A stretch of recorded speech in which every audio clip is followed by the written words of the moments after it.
Warning: this live stream is unfiltered. It contains content not suitable for minors, the elderly, those of middle age, young adults, pregnant persons, anyone nursing a child, those who may become pregnant, balding individuals, individuals operating heavy machinery, driving an automobile, flying an aircraft, using any electronic device, or who are or may begin breathing. Viewer discretion is advised, but let's not kid. You'll watch anyway. So you found the skeleton. How would you tell it's a dinosaur? You personally, how would you decide? Well, interesting question. I don't know. I'd have to do some research on that.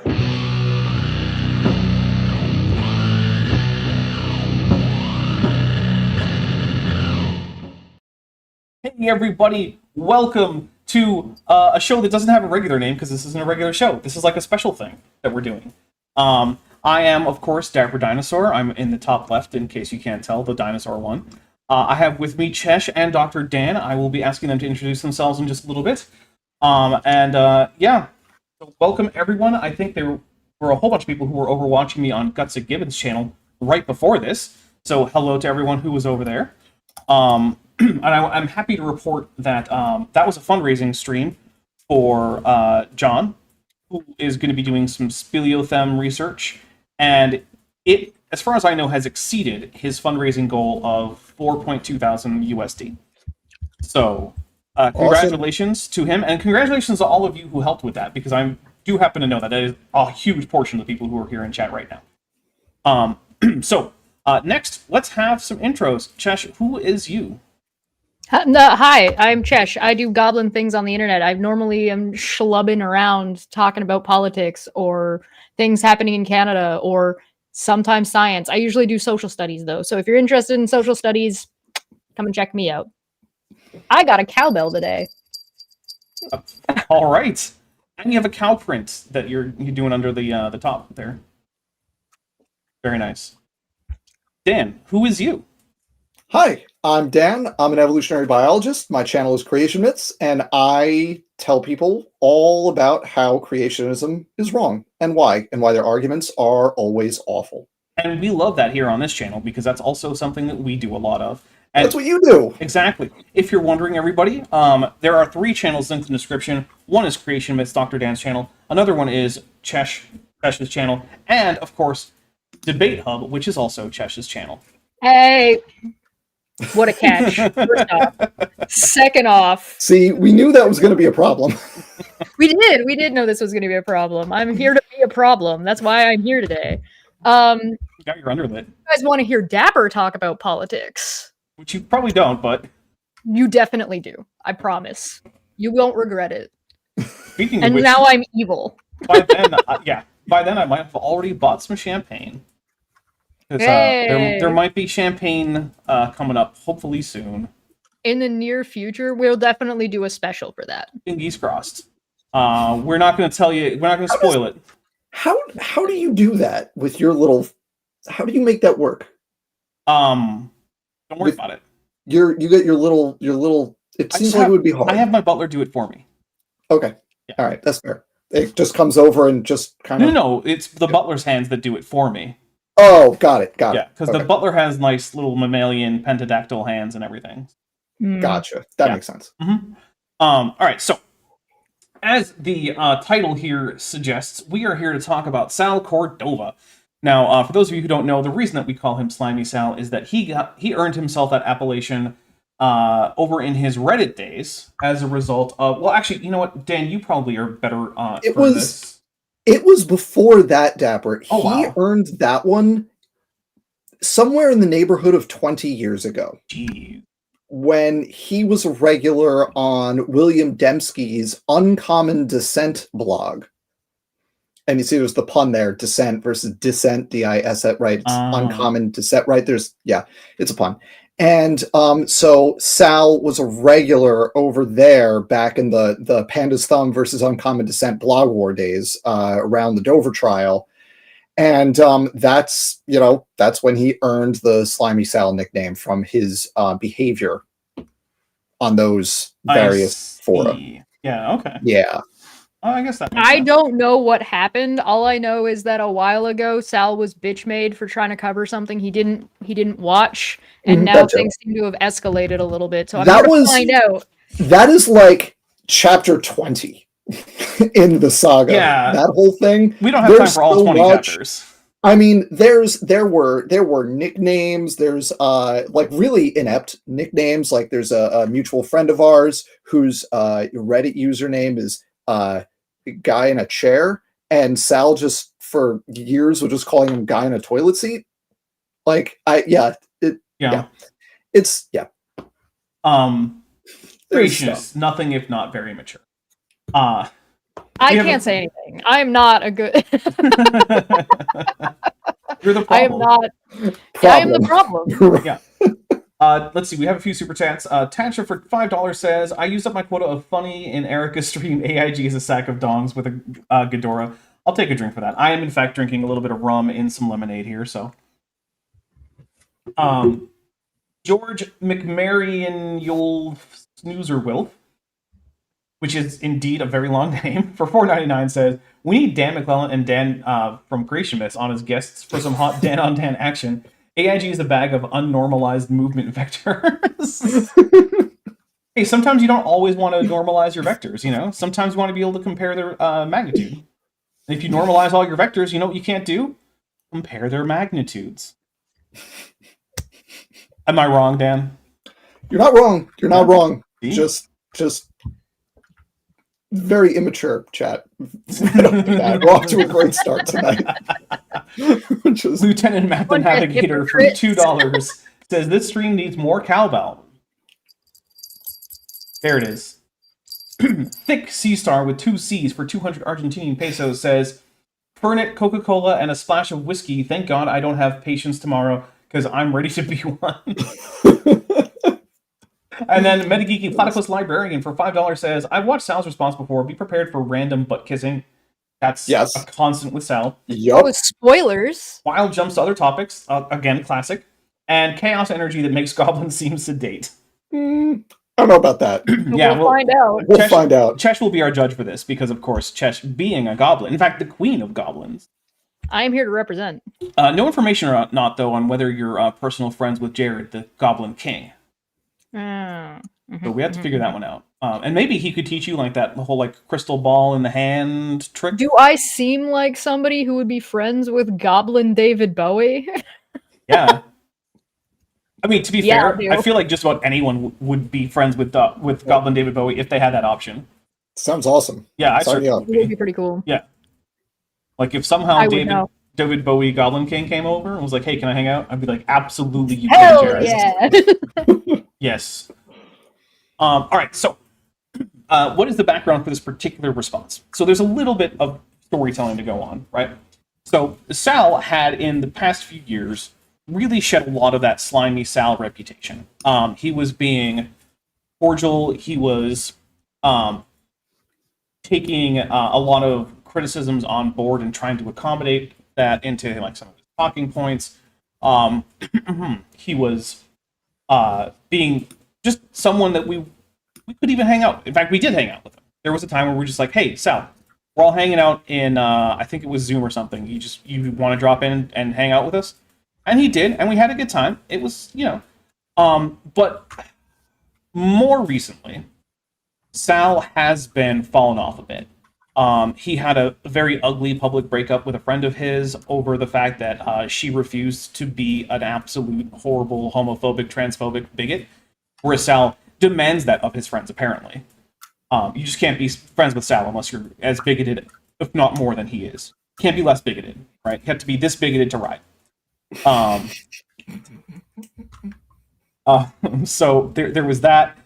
And then where this specifically comes from is at one point, I responded to a fairly long talk from John Sanford about the origin of species.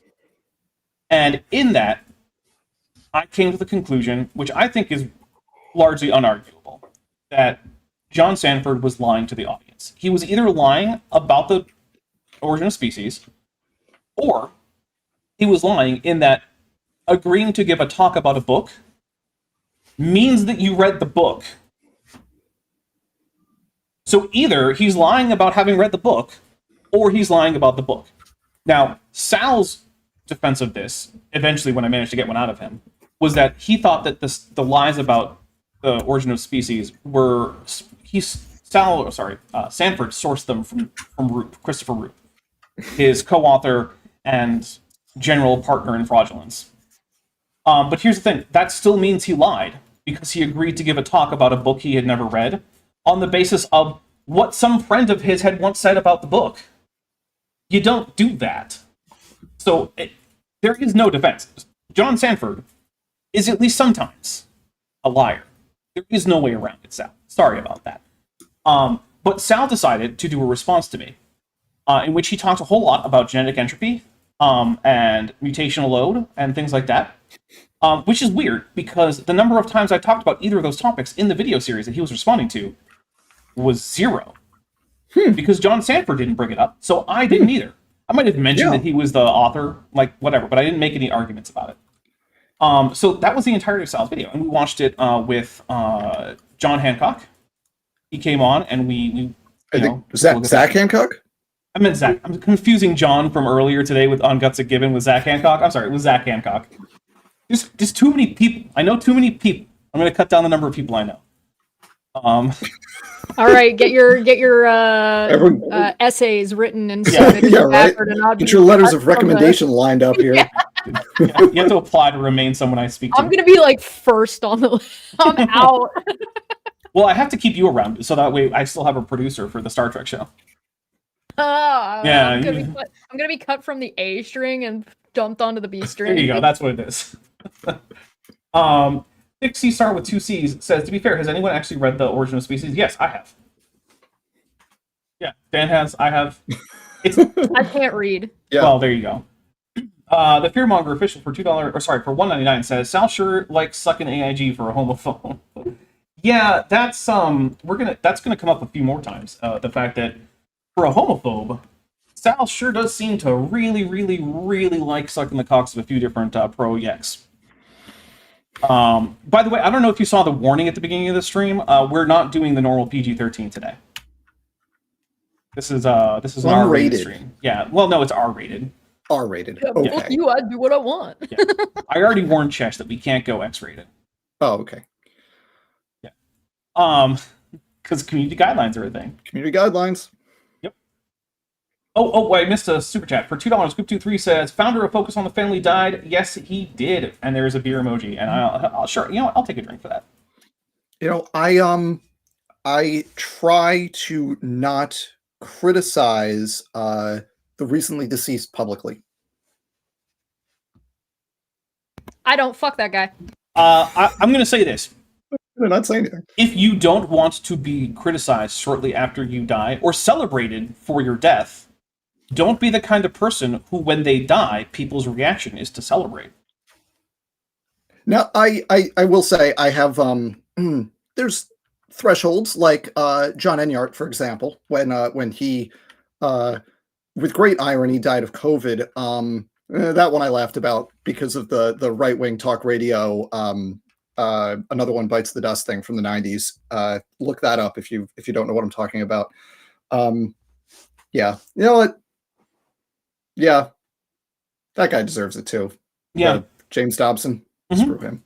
It is hard to imagine the number of people who have died directly as a cause or as a result of things that James Dobson has done. It's a good point. That's a good point. Yeah. Now, I mean, he's way behind Henry Kissinger or Madeleine Albright, to be fair, right? It's probably not hundreds of thousands or millions, but it's definitely thousands. So, yeah. I did also miss another one. Lieutenant Math Navigator for $5 says, so Sal is the character development of a sitcom character. Kind of. So, that happened. Then, more recently, in a video series, it was actually about Eric Hovind and Dan Biddle, who is the head of, Genesis Apologetics, right? Is Biddle, is he the head of Genesis Apologetics? I think so. I think he might actually be the only full-time employee there. I don't know. I can't keep track of who's with who unless it's AIG, CMI, and ICR, and Discovery Institute. Other than that, I don't know who. All the other ones, I don't know who's with who. I'll just say this. Anytime Genesis Apologetics is invited to a conference, The only person who shows up is Dan Biddle. Okay. Yeah, fair. So, yeah. Anyway, so it was about those two, and Dan Biddle brought up some talking points from Sanford. He was basically just cribbing from Sanford's notebook directly. And I actually didn't know this when I started deciding that this was going to be something I was going to respond to. So in the thumbnail for that, sorry, I put John Sanford because it was just Sanford's arguments. And then most recently, I have done another video series about John Sanford, where he's on with actually Eric Hovind again, oddly enough.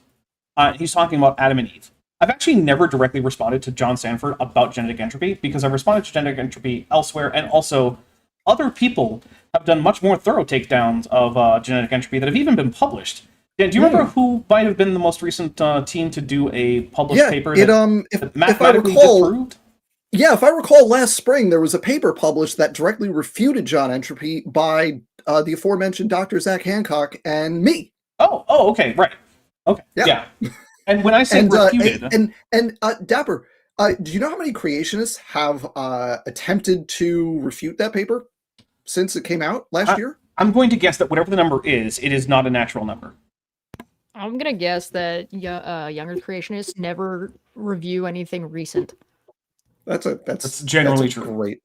Yeah, it's true. The answer is 0. So I think both of you were correct. Hooray! Yeah, it's weird how it's like their favorite one of their favorite arguments. Paper comes out directly refuting it, and they just don't. They just ignore it. I want to really be clear about this. When Dan says directly refuting it, we're at the level of a mathematical proof that the idea is wrong. Yeah, right. Math. There is no option for it to be right unless they just decide to change the math they're using to say that genetic entropy is real. So anyway, I always enjoy when you get to the point where there's math. Right. Thick Sea Star with 2 C's for 200 Argentinian pesos says it's been 10 years, and in Argentina, there we go. Argentina. Yeah. We still like to remind fascist Videla, who disappeared around 300,000 people, died on the toilet while serving a life sentence. A very fitting fate. I feel like a current aspiring fascist dictator will not share that fate. Kind of. Lieutenant Matt the Navigator for $2 says, "To shreds, you say." That is a great reference, and I like that it is a bit of a deep cut, even for people who like that show. So, all right, so the most recent thing is Sal has responded to a tiny little bit of what I said in that most recent video series. And I do want people to remember that this whole me and John Sanford thing has been spread out over more than 2 years. So, just keep that in mind. I do not actually respond to John Sanford hardly ever. It's happened a total of 2 times if you count a whole series as one thing, which I do because I write the whole script together. So yeah. Here's Sal responding to me, and fortunately I didn't have to cut out his interminable intro because he didn't play it this time. It's like, Sal, no one cares about your grandfather in the intro to your YouTube videos. I'm sorry. So here we go. Let's have Sal. Hi, I'm Salvador Cordova, Hi, Salvador Cordova. and Why did you I have cut you taking your glasses off at the beginning? That's what the beginning of the video was. Okay. No, not you. I mean, him. Why did he start? Why wouldn't you cut whatever? Look, there's a reason why when Sal goes live, the number of viewers is rarely more than 3. That's unfortunate. Yeah. And a lot of times, for some reason that I have not figured out, I am one of them. Yeah, sometimes I am too. So on any given day that Sal's live, there's a fair chance that his only actual viewer, because chances are one of those viewers is just him. So yeah, anytime that he goes live, there's a fair chance that the science friends make up between 33 to 75% of his audience. Then why is he so mean to you guys? Because we point out how dumb he is, honestly. I guess that's fair. Yeah. We'll point out, hey, Sal, thinking that protein orchards are a thing is really, really fucking dumb. It seems to me that he had better viewership and better engagement when he was behaving more as an earnest interlocutor than he is now. Correct. Yes. Yep. Yes. Yep. Although at least he seems like he's out of what originally looked like a Hoarder's double-wide trailer. Oh, that's nice. Yeah, so for a while, that was the frame that he had. Then he put up a green screen, and this doesn't seem like a green screen. This seems like the room he's in. So, good job on upgrading your location, Sal. Something on my heart that I really needed to say. Ooh. I saw, unfortunately, YouTube So wounded, Sal. Will you cry for me, Sal? presented a video to me, and just because I have a very curious mind, I clicked on it, and there it is. It's Dapper Dino. Mm-hmm. That's me. He's an ex-friend of mine. Oh. I want to point out that at no point have I told Sal that we're not allowed to be friends or anymore, or that I never want anything to do with him, or that he's not allowed to come and have a cordial discussion. That has been a one-sided decision, just like it was when he decided that Rebecca was just not bigoted enough to ride the Sal train.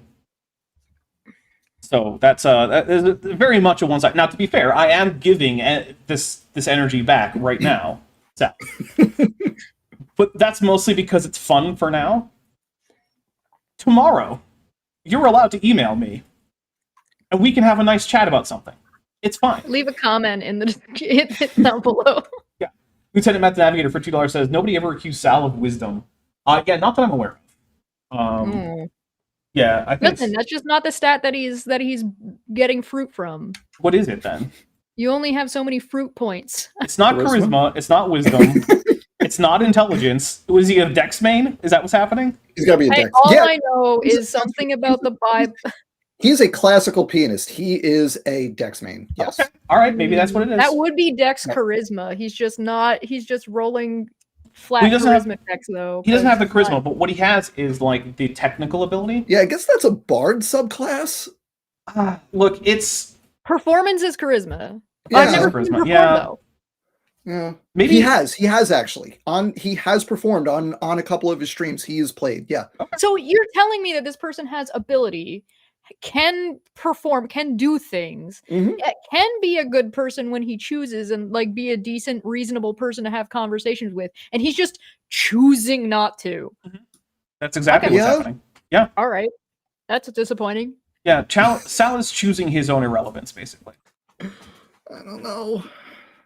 Hang on, before we go any further, hang on. Before we go any further, I know before we go anywhere, we're 5 seconds into this video. I know. I just want to say, and I am the of this crew, I'm the resident, Sal frenemy apologist to the extent there is one, right? Okay. All right. You know what Sal did this year? He did a virtual talk for a legit evolution conference. He did, which is better than basically any other professional creationist. They will not do that. They will not put themselves out there.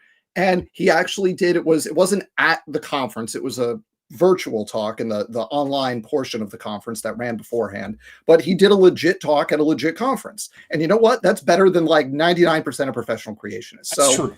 Yeah. Like, credit where it's due. Mm-hmm. That's better than almost all the other professional creationists. Of course, having heard the talk, it was really bad. Yes. Yeah, it wasn't. Yes. We don't knock people for trying. Yeah, it was. Look, you know what? He's going to talk about that, I believe, later on in this video. So we'll talk about it more when we get there, if we get there. Spoilers.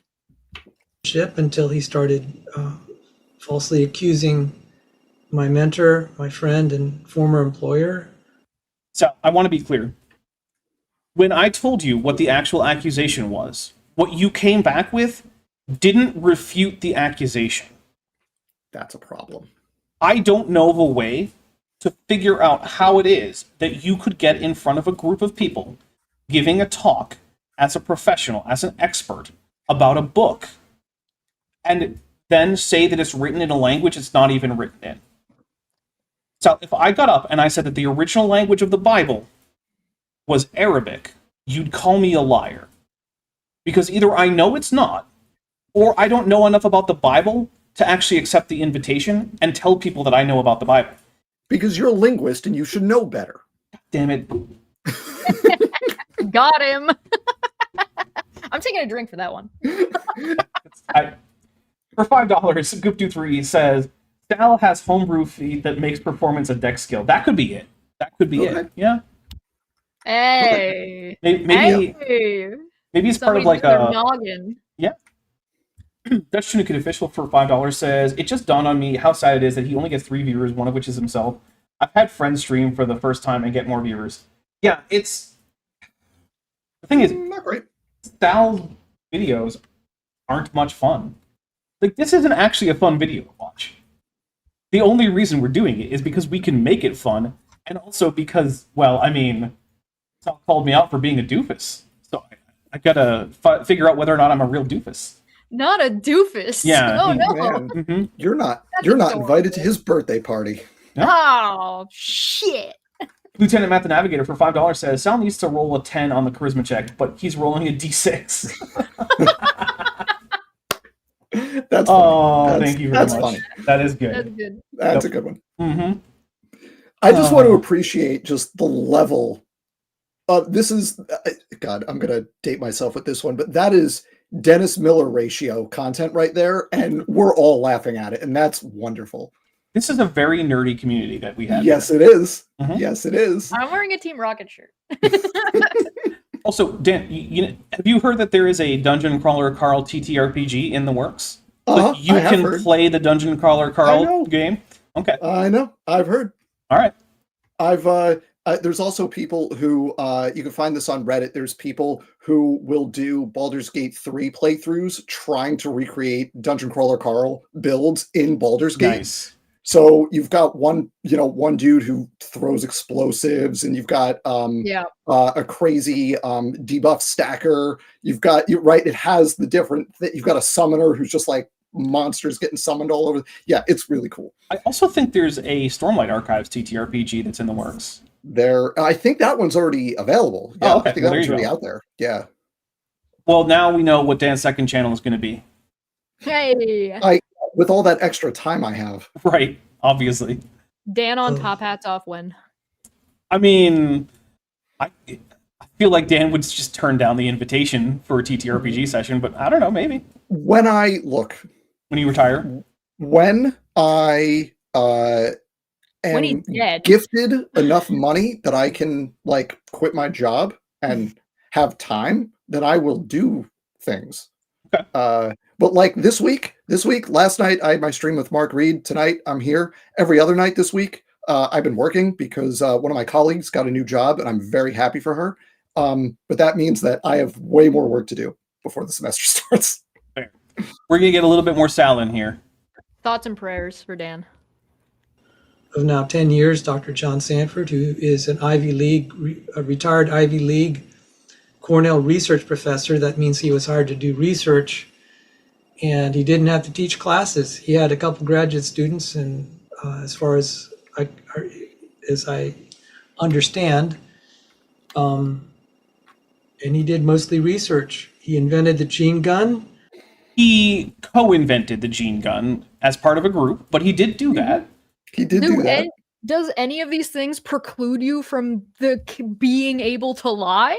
I would About actually something? argue that the degree to which Sal hypes up John Sanford is the degree to which I become more confident in my assessment that John Sanford is dishonest. Oh, he Yeah. definitely is. He's a liar. Yeah. Although I gotta say, Sal, you might want to be careful, because I know that the only reason that John Sanford became a Christian is because going to church helped fix his marriage. But I feel like you're currently trying to get him divorced with all of this servicing of John Sanford that you're doing right now. Huh. Just Competing. just be careful. Gonna make the wife jealous? Is that Yeah, what, yeah. is that what we're getting at? Oh, okay. He's gonna okay. come and be like, "Hey, that's my job, Sal." That's illegal. Yeah, Or that's a sin. yeah, it's definitely a sin. I don't think it is illegal. It might be No, illegal. it's not illegal. It would be illegal if they want to make it illegal. But Yeah. It might be illegal in Texas. it's or Utah, Texas, Yeah. Utah, yeah, Okay. Arkansas, yeah. So I don't know where Sal lives. I think it's somewhere in the D.C. area. So I mean, at least he's relatively safe for now. But watch out, Sal. Those sodomy laws might be coming back. You got to be careful. Through which a large proportion of the agricultural products genetically modified on the planet are through his process, for which he was recognized by the Smithsonian National Museum of American History. Are we blaming him for GMOs? Yeah, that is basically what's happening. I mean, as someone who is broadly pro genetically modifying crop organisms to make them healthier, more nutritious, more resistant to pests and drought and frost and whatnot, I think that this is overall a positive contribution that John Sanford has made. And I think that unlike most of the people that we cover, I can honestly say that John Sanford probably has like a negative body count. Yeah, on net, his contributions to humanity have probably been positive because GMO crops are an enormously beneficial thing. Yeah. It's almost like somebody could lie and still have done things that are good things. It's almost like people lie and it's not really even that uncommon. People contain multitudes. It's true. And the good things do not cancel out the bad things, nor do the bad things cancel out the good things. We have to acknowledge both, Sal. And so I am not disputing that overall, I think John Sanford has probably saved more lives than most people ever will in their entire life. And that's a good thing. I don't want to live in a world where John Sanford didn't contribute to doing that. I'm happy that he did. However, that was a while ago, and his more recent output has been not only not saving lives, but has been actively promoting things that are themselves gateways to Christian nationalism, which is just a flavor of fascism, which means that coming up, that body count that's currently negative is going to be going closer towards the zero, and it might switch. So yeah, it's gonna flip. There's also like this other problem too, where there's just this idea of a false dichotomy, right? Where it's like, as you could lie, and that lie could cause people to live, and you could be saving people via your lie. So it's not like anything that he's mentioning matters outside of, I guess, contextually, this guy's kind of important and is sort of a big deal, which is not disputed. But the thing is, the smarter someone is, when they say something blatantly and demonstrably untrue, the more responsibility they have for what they're saying. And the harder it is for me to excuse that away as just being mistaken. Yeah. Right, because I hear he's a famous Cornell geneticist with, he'll probably say it in 3 seconds, but something about his inventions in the Smithsonian or whatever, right? And I hear that and think, okay, this guy should, we could swear on that, this guy should fucking know better. Right. Yep. And yet here we are. Exactly. Invention is in their collection. Yep, you just mentioned it. Yeah. So I want to know what that high-pitched quick beeping is in his audio, because I don't know what it is, but it's weird. Yeah. He was an evolutionist and became a creationist, and Dapper Dino has been kind of on a tirade. Remember, the tirade is 2 responses over more than 2 years, plus 1 video that wasn't actually about John Sanford, but that did have his face on a thumbnail. That's and the tirade. Also, the videos are like a clip of someone talking, Dapper calmly saying why it's not correct. Clip of someone talking, Dapper calmly saying, like, there's nothing that you have ever done on this channel that could be construed as a tirade. No, I go on tirades. Right. Chesh is the... And there is a place for that. That has a role. Yeah, well, Dapper goes on tirades on Debate Hub about politics. Giving away all my secrets over there. Yeah. Actually, no, there are some things that I don't even put on Debate Hub. They're for Signal. They're for Signal only. Yep, some of my takes are on Signal. And if you want to get in on that Signal chat, the answer is probably no. Nope. What Signal chat? Making all sorts There is no Signal chat. There you go. of things and saying that Dr. Sanford's a liar. He is not. Okay. He can be mistaken. I have publicly disagreed with him. Dr. Sanford did. So the thing is, no one is saying that John Sanford is never mistaken, honestly. I don't hold that position. I don't think anyone here holds that position. All I'm hearing is leave Brittany alone. Yeah, basically. But Sal, if you want to say that John Sanford isn't a liar and you want to defend him against my accusations of dishonesty, you actually have to go to the things where I said that I think he's being dishonest about this, and here's why, and show why my reasons don't work. But I don't think you're going to be able to, because you already tried once. And the only thing you came up with was, maybe it's Roop's fault, which doesn't help. It just changes it from one lie to a different lie. So Sal, he's not going to do it in this case, because in this, I don't believe in this video I actually called John Sanford a liar.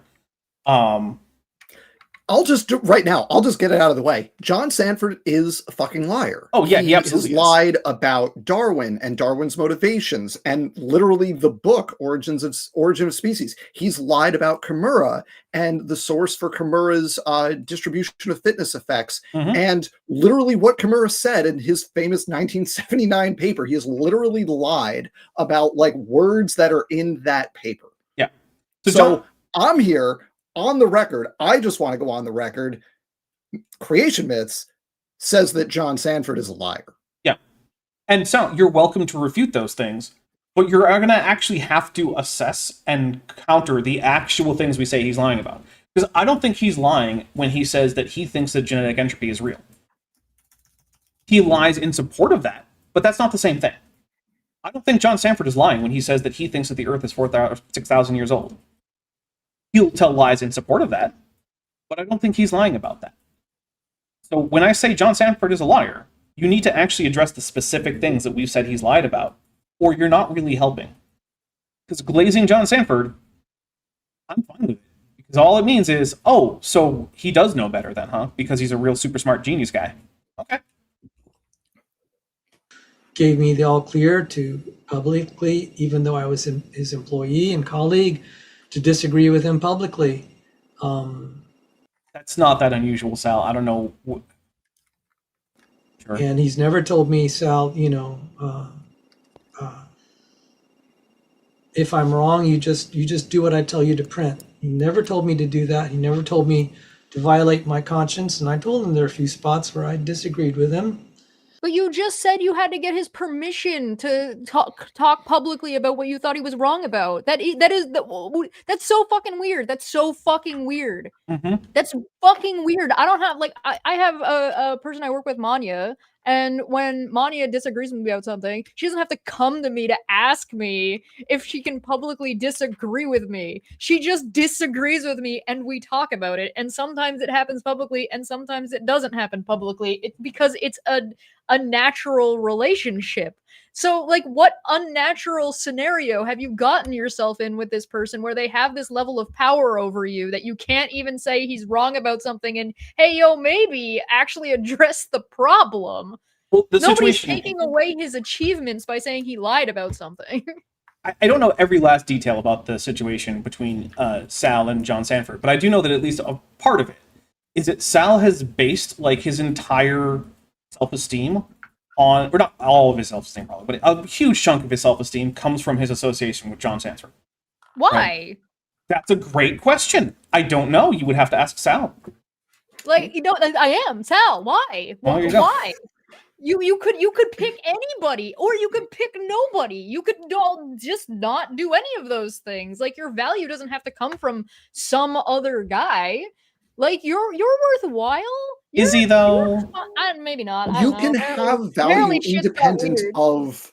I think the point is well made. You can have value independent of other stuff. Yeah, right? hypothetically. Right. Yeah. Well, hypothetically, you could stop being a piece of shit tomorrow, and everybody would be cool with you, and nobody would really hold it against you for any real length of time, as long as you were actually earnest about it. But now I'm wondering how much of your problematic bullshit is actually coming from this fucking lying other dipshit. Not none of it. We can say that for certain. Not none of it. Let's see. None of it. Fair. George with the long name for $4.99 says Dan staking his LLC on that gives off big fitness energy. Kyle Pratt for $4.99 says, I think many professional creationists think a lot more miracles happen to make younger creationist timeline true than that talk about. I think you mean than they talk about. What do y'all think? I happen to know that, like, when they are talking amongst themselves in situations where they don't expect, like, the broad public to be reading this with any regularity in things like their own pretend journals or whatnot, they will not infrequently suggest extra miracles that certainly aren't in the Bible, but are just sort of implied by the impossibility of their ideas. And so I think it's that they do talk about it, but just in those places where they don't expect, like, the average Joe to go looking. Even the average creationist Joe. I think it's a waste of time to try and do science when you're just going to end up saying God did it anyway. Yeah, just start there. Yeah. Just say that. It's all miracles That's- all the way down. Right. Yeah. Just Yeah. do it. Yeah.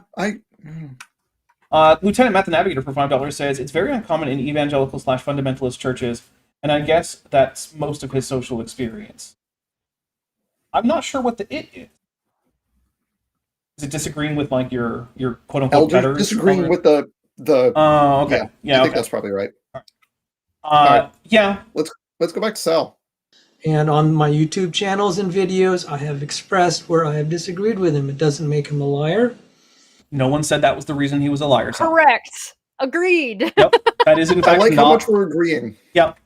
Yeah. It's amazing the degree to which he will refuse to actually address the issue, and will talk about anything else. Like, I publicly disagreed with John Sanford, and that doesn't make John Sanford a liar. Like, yeah, no one ever said that it did. Doesn't make him a truth teller either. Right. It's completely irrelevant.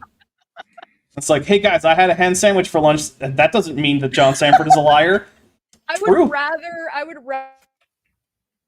Oh, Uh-oh. I think we just lost Chesh. Chesh, I come think back. so. I'm gonna hit play while Chesh tries to come back. If she even is. Come back. If someone can be mistaken, Mm-hmm. Yep. doesn't mean they're a liar or that they don't care about facts. Obviously, someone does. So that part right there is because I did say in the first video of that series that John Sanford doesn't care about facts, because he went over his story about how he became a young Earth creationist. And the story wasn't that there were new facts that he assessed that led him to the conclusion that young Earth creationism was true. It's because he was having trouble in his marriage, and his wife started going to church, and he went with her, and that helped fix their marriage, which I'm not going to dispute. Like, you know, sometimes having some shared activity like that can help your marriage. It's Power fine. to you. Great. Good job. But then after that, he became theologically committed to that version of Christianity, which happened to be a particular kind of very conservative Protestant fundamentalist Christianity. And that's what happened. So when I say John Sanford doesn't care about facts, Sal, it's not because I think he's lying. It's not because of any of the other things I've said. It's because he told me how he became a young Earth creationist. And it wasn't because of facts. It was regardless of the facts. The facts didn't factor into it, which is why he doesn't care about facts. We lost Chesh. We did. I'm sure she'll be back. In fact, there's a fair Hopefully chance. she'll be back. Oh, welcome back, Chesh. Back. I broke. Yeah, we noticed. I broke it. Sorry. It's okay. We're back. Okay. You're Sorry back. about that. And attain being a genetic engineer of that caliber, to have achieved such accomplishments by not caring about facts. Yeah, the problem is, Sal, most of these things that he did were done before his conversion to Christianity and his later abandonment of Right. science. Also, nobody's accusing him of like plagiarism. Nobody's accusing him of saying that he lied on his test scores or anything like that. It's completely unrelated. Yep. And also, I want to point out, I chose the present tense for a very specific reason. If I had wanted, I could have gone with, John Sanford has never cared about facts.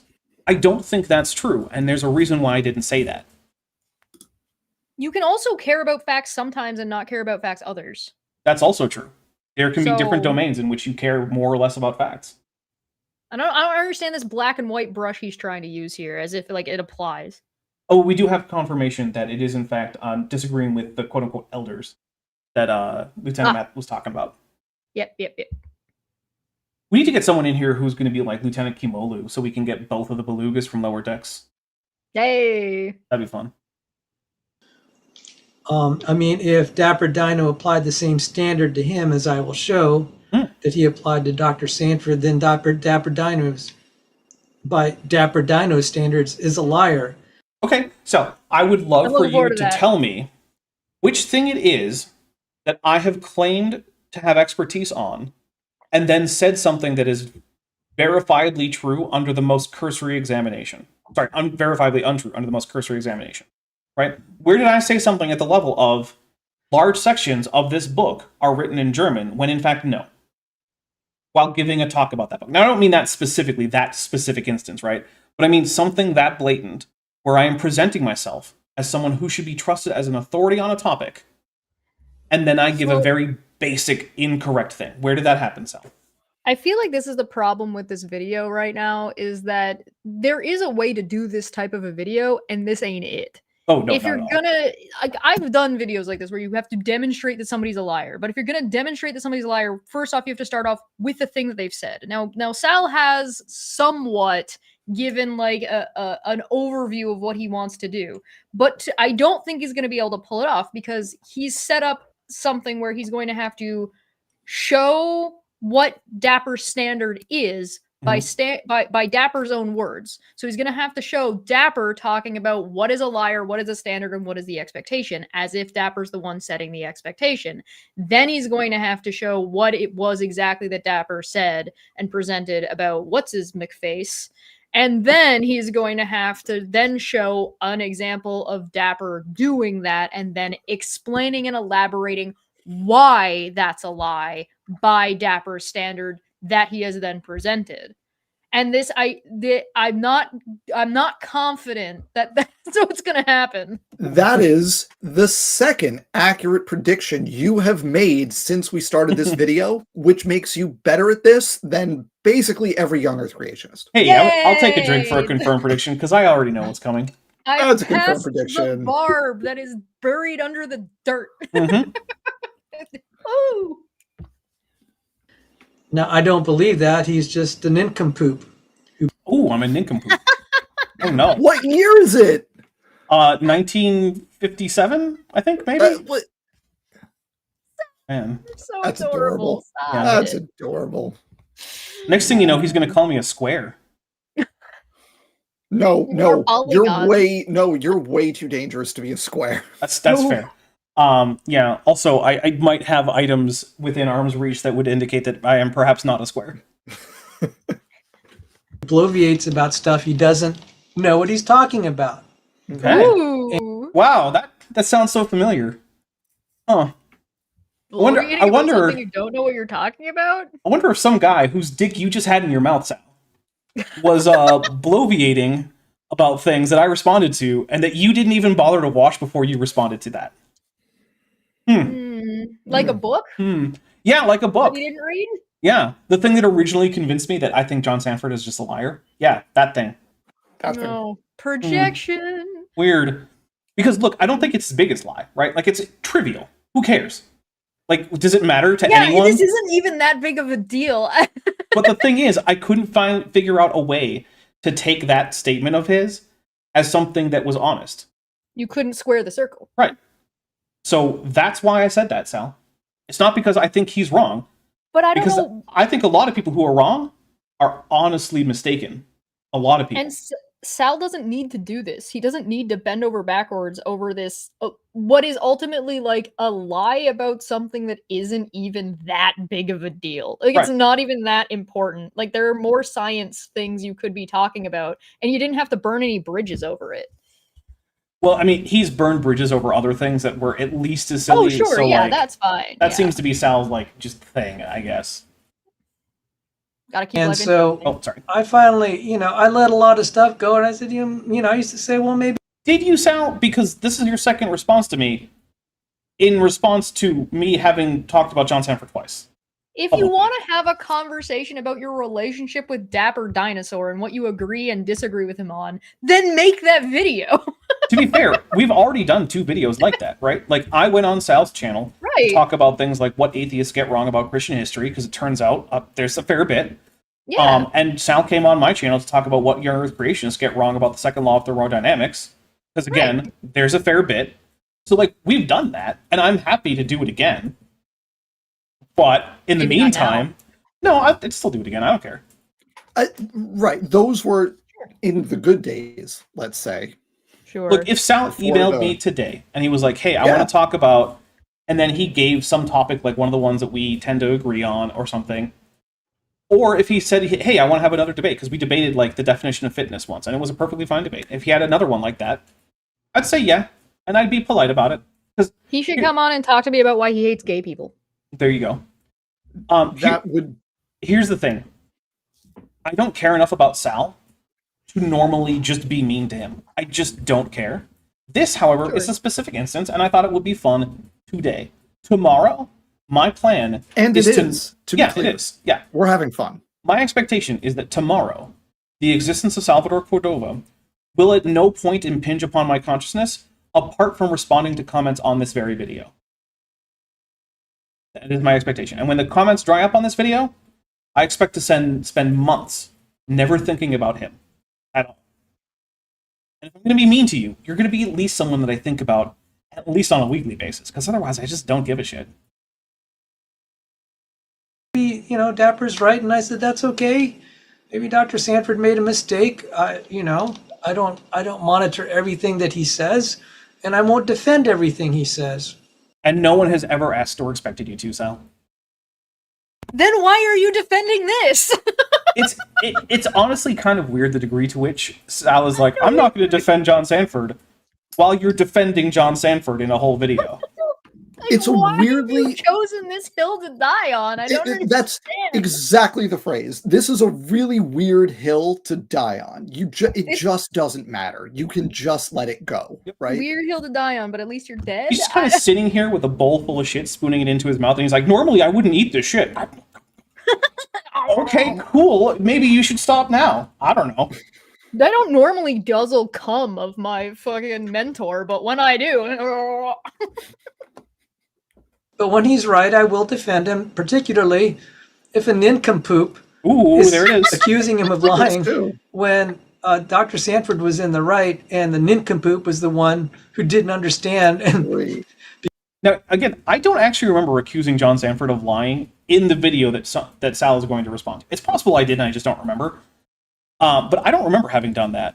And I believe Sal does play a clip from it that I also don't believe I called John Sanford a liar. I do think I said, no, he didn't say that. But me saying, no, he didn't say that, talking about some person that John Sanford is claiming to quote, that's not saying John Sanford lied. That's me disagreeing. That's the thing that you said is okay for me to do, Sal. This is too much preamble. Sal needs to have played the clip first before he starts making accusations. Sal is notorious for preamble. In fact, like I said, he has an interminable stream opener thing. Like, you know how I have a 20-second video that I play before my videos? Yeah. Sal has like a 5-minute video that he plays before his videos. No, it's like 5 minutes, and it's got like this patriotic music, and it's from when he was a pilot. Yeah, it's bizarre. And the thing is, like, you need to calibrate the length of your opening to the length of your content, Sal. And you're not doing that. No one has a 5-minute intro. Watch a TV show. Do you think they have 5-minute intros? Even for movies, they don't have 5-minute intros normally. Because the nincompoop doesn't understand, he starts accusing someone of lying. And this is the case here. Can we pause? Dapper. Mm-hmm. The basis of what he just said is that you don't understand the thing that you're talking about. Now, the thing that he's specifically responding to is not like any biology technical thing. It's just like questions of what did Darwin say and what were, as far as we historically understand it, his motivations for saying it. Right. That's the stuff he's talking about. Mm-hmm. But also, let's pretend that's not the case. If I recall, on a recent video or stream of yours, another biologist commented and said, good job, you understand this really well for someone who's not in the field. Mm-hmm. He specifically said that he thought that I understood biology better than most of his grad students. So, yeah, I would say that standard, better than most graduate students in whatever program, take your average grad program, and if your understanding of the genetic concepts in play is better than most grad students in whatever program, then I'm fairly confident that your understanding is better than most creationists, including Sal. Oh, almost but certainly. I think mine is. The bar is too low at that point. Like, what are you talking about? It's like the children who play Pokemon understand evolution better. No, they don't, because Pokemon is wrong about what evolution is, and I literally have that in my class. Oh. Yeah. Mothra came by. Drink for Mothra, everybody. I use that in my class about how Pokemon is wrong about how evolution works. It's and my students appreciate that. Big Core says, this is coming from the dinosaur that regularly has 20 minutes of preamble before starting a topic of the stream. That's because you all super chat so much. No one's super chatting That's Sal. true. He doesn't have that excuse. That, and also because we're friends and we like to hang out. Yeah, there's that. Like, you guys might not know this, but virtually every stream is, in addition to like a thing I want to talk to you guys about, an excuse to hang out with the cool people that I talk to behind the scenes. So, you know. Because you might not know this, but like Dan and Chesh and I talk to both of them just, you know, pretty often. Like, just, you know, hey, did you see this thing? Yeah, okay, and you know, yeah. Or sometimes I harass Chesh about forgetting comm badges on her Star Trek character art. Every time. Yeah. Well, I mean, every time you do it. Which is every time. Almost. It is almost every time. Yeah, you do like to It's forget the almost comm badge. every time I completely forget about the stupid fucking comm badges. Well, you know. So she doesn't. Are you telling me that Chesh doesn't have enough pieces of flair? No, I'm telling you that her character art doesn't have enough flair. Okay, fair enough. Fair enough. I need more lens flare. Or that, yeah. Maybe for the next season, season 2 of Star Trek Endurance, we can make everything like a J.J. Abrams movie by putting like a lens flare filter over everything. Make it look like the new Apple Star Trek. Oh, goodness. So, you know, this is why dinosaurs should go extinct if they haven't already. He wants you to die! That is Holy! a TOS violation. Look, My God Dapper damn, should Sal. fucking die. look, there's a reason why I was like, hey, we're just going to go unfiltered on this, because it seems like Yeah. Sal did too. Yeah, because he just told you you should die. So there's Fuck, Sal. a very small number of persons on whom I wish death. You are not on that list, buddy. That's not you. I don't know how long Sal's list is, but apparently you're on it. Yeah, well, apparently also all are all birds. Yeah, that too. Yeah, but forfortunately, birds actually I just- are already extinct because during the JFK administration, they were rounded up and he replaced with succeeded in drones. killing Chesh. I'm never gonna recover from this. You said that about me not that long ago. You recovered fine. He went from nincompoop to you should die in like 12 seconds. Mhm. Yep. See, the thing is, Hell, Sal. he's not saying nincompoop because of like some like concern for being overly rude or insulting. He's doing it because he has a hang-up about words like fuck. Oh, and there's Mothra again. My goodness. Well, because that's a sin. Exactly. So, okay. Wishing death upon people, not a sin. sin. Mixed signals here. Not a sin to say to wish people would die. But it is a sin to say the naughty words. Which, by the way, good luck actually finding any significant support for that claim or that position in the Bible. The Bible doesn't really have a whole lot to say about naughty words. Yeah. So just putting that out there. In fact, when I was going to that evangelical church that was a young earth creationist church, I actually asked about that. I was like, I don't know where in the Bible we're getting this swearing thing. And I wasn't a person who swore a lot. I mean, I did join the Navy afterwards, so, you know, things change. You know. But, and I never really got a satisfactory answer. The best I could find was someone said, well, here it says, God says not to curse. And I was like, yeah, but it seems like in the context here, he means like not to curse as in like put curses on people or just generally wish harm upon them as like a spiteful thing. Like hexes. Right. Like, don't do hexes. So like, are we sure that this passage means don't do the naughty word? Because it doesn't seem like it to me. Yeah. Lieutenant Matt the Navigator for $5 says, do JJ in Central America lens flare on top of sepia. Oh, goodness. Nice. Nice. Oh, man. I like it. Yeah, I gotta be honest, I kind of hate the geography-based color grading that Hollywood uses. Is it, look, Ugh. it's either Mars, Mexico, or New Jersey during smoke season. Or you just put a big piss-colored film in front of your camera, you know? Maybe you just pissed on the lens. What's in the box? Let's see. Chesh's most loyal backstabber for 200 Argentinian pesos says, Sal, before going to bed, Baron Trent, Queen Carsey, the Hound, that dinosaur YouTuber guy. Cersei, isn't it? I think that's Cersei. That's what. Did I not say Cersei? Nope, that's Arya. That's the list that Arya Yeah, has. that's Arya's list. Yeah. That dinosaur YouTuber. Yep. That's Dinosaur fantastic. YouTuber That is guy. a good joke. Mhm. Sal's out here trying to unalive Barney. What the fuck? Okay, so here's the thing. He uses Barney when he needs to put me in a thumbnail. I have sent him high definition alpha masked versions of my avatar when he requested them. And then he emailed me back to say, they seem a bit too scary. I'm just going to use Barney. Is that You okay? need to send him And I one was that's like, yeah, I guess sure. I don't care. color scheme of Barney. Because he thinks I'm still too scary. That's the thing. He thinks that this, like, somewhat cartoonish version of a Ceratosaurus is too scary for his thumbnails. I don't know who he thinks is going to be scared. Who's your target audience then, Sal? It's a good question. 4-year-olds? Is it 4-year-olds? Because 4-year-olds might find it scary. Although the hat and the tie make it silly, not scary, but, you know, whatever. Which is one of the reasons that I have those on, by the way. To make Actually, yourself less scary? That's yeah. why I have a bunny hat. It's also why I have bright colors on, like, you know, like my horns. It's why I have a pretty flat color scheme with big rounded shapes. It's to be friendly looking. No, the bright colors are to make you attractive to potential mates. Okay, yeah, that's the biological explanation. And put him on a Teletubby for you? Yes, please. Okay. Let's see. Board Emporia, who has been a member for 22 months. My goodness, has it really been 22 months? And is at the Amulet level says, why are we covering a guy who makes plastic tunicates look smart even though they literally don't have brains? With a plastic tunicate, a clay dapper, a drink, and a Godzilla emoji, which means we will take a drink. The answer is because he responded directly to me, and also it's fun. That's it. That's the whole thing. There's no deeper meaning. Lieutenant Math the Navigator for $5 says, Sal would probably identify with Joffrey if he could get past the Tetons in the first episode. In case you don't know, Teton is a French slang term for tits.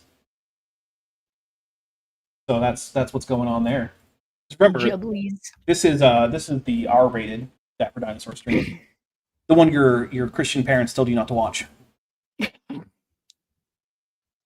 So let's take a look at the clip in question. And this happened in a video earlier this week on Dapper Dino's channel. And Sal, if you had been a Patreon supporter, you would have been able to see it 6 months earlier. Just saying. Always be making the pitch. Always be making the pitch. Hey, I gotta make that. I gotta make that bag. I got rent to pay. This fucking guy. I don't know. I stumbled on it just today, and I. So earlier you said that YouTube presented it to you. That means it was on your feed when you opened up YouTube and you clicked on it. That's what happened, Sal. Sal, I'm getting close to thinking that you're lying now, Sal, because you're contradicting yourself. It's pretty obvious that you watch enough of my videos that YouTube recommends them to you, and I thank you for that. But let's not pretend otherwise, buddy. Oh no. I just stumbled across it. Like it was on the ground while he was taking a walk or something. Figured I'd have to say something. And by the way, this also connects with something Dr. Dan said. That Hey! I know that guy. I know that guy. One of my equations in a peer-reviewed reference chapter through Springer Nature. That wasn't peer-reviewed. Peer-reviewed is papers in a journal. A book chapter is a different thing, and he's going to say it was published by Oxford University, and that's bullshit too. It was Oxford University Press. It's a different thing. Not the same organization. Not the same thing. It was wrong. And I've told Dr. Dan, no, it wasn't wrong, and you're going to have to make that retraction. So we're going to... Nope. Dan, are you going to retract? No? Nope. Weird. Nope. You better show math. If you want to show that, if you want to say I'm wrong, you better come with numbers, Sal. Give me math. But have you considered that not all proteins share a protein common ancestor, Dan? God damn it, Dapper. Like that math. You got me for the linguist thing. Like that only magic can defeat magic. Math can only defeat math. That's true. Yeah, you need math. It's true though, when we're doing this, and this is actually, I think, a really nifty point when it comes to this whole creationism evolution thing. Once something is in the peer-reviewed literature, you can just be like, here. And if you think that's wrong, publish or get the fuck out. Like, yeah, shut up. And it like, and a book chapter in a reference book is a different thing from peer-reviewed papers in a journal, right? Also, so there's different levels of review and different levels of like, is this valid that goes on? Also, in some cases, if you have a valid critique of a paper that's been published, you don't necessarily have to write an entire full-length paper to get that published. Often, letters to the editor can be sufficient, and then those will be themselves reviewed But then if Yep. everyone in the review process is like, yeah, this is a valid critique that I guess we missed or something, Yep. they'll publish that. Yep. And then often there's a retraction that happens afterwards. Not often enough. But Not yes. often enough, but, you know, it does happen. Got a few super 10 chats. points, Oh, by sorry. the way, if anybody got my reference, and let me know in the chat if any of you got that reference that I made at all. I would love to know. So we get a couple super chats here. Chesh's most loyal backstabber for 100 Argentinian pesos says, "Would you get What a sued name. if you made a Barney avatar?" So would I? Almost certainly not. Could I? No. Probably. Would I would he, be would he opening be myself up. No, I think you'd be in the clear because, like, if you just colored yourself, if you chroma keyed yourself into those colors, I don't think they would have the copyright. You're not the same kind of dinosaur. You're not presenting Yeah, to that children. would probably be you're not- parody. But like, if I actually Yeah. made a full-on, like, I'm just copying the full design of Barney. If you just from made Dinosaur. yourself an animated like loop of Barney, Yeah. that would be Don't do copyright. Barney, but you could definitely get away with like, this is just different enough. Please don't sue me kind of Oh, situation. yeah, certainly I could. Oh yeah. Look, YouTube content creators thrive off of fair use. Straddling that line. Yeah. Mhm. That's what basically the entire platform is. It's And just like, sometimes that line is the equivalent of a hooker's thong. It's just right up there. Goop23 for $2 says, he stumbled upon. Yeah. I love the idea that anyone is believing Sal that he doesn't really watch my content, but just one day, out of the blue. Yeah, he's trying to be dismissive. And which like, is why? silly. And why would that be a problem? I watch so much creationist shit on YouTube. Mm-hmm. Me too. And like, I get constantly, if my bookmark for YouTube is my subscriptions feed, but if I ever go over to home, it's just the most ridiculous creationist and conspiracy theorist nonsense because that's the stuff I watch. I regularly No shame in that. That's just what I do. Well, I regularly I'm like a little bit review of shame, a people little bit of who shame. don't like me and are critical of me, and I talk about the legal issues that they get into and stuff like that. There's a lot of people that don't like me, and that's fine. But they regularly, when they respond to me, are like, "Well, I didn't watch it, or I barely watched this, or I only looked at this thing," as if it's dismissive. But I'm like, why are you telling me out loud that you don't know what you're talking about because you're not watching the thing that you're criticizing? You're What not are you supposed, doing?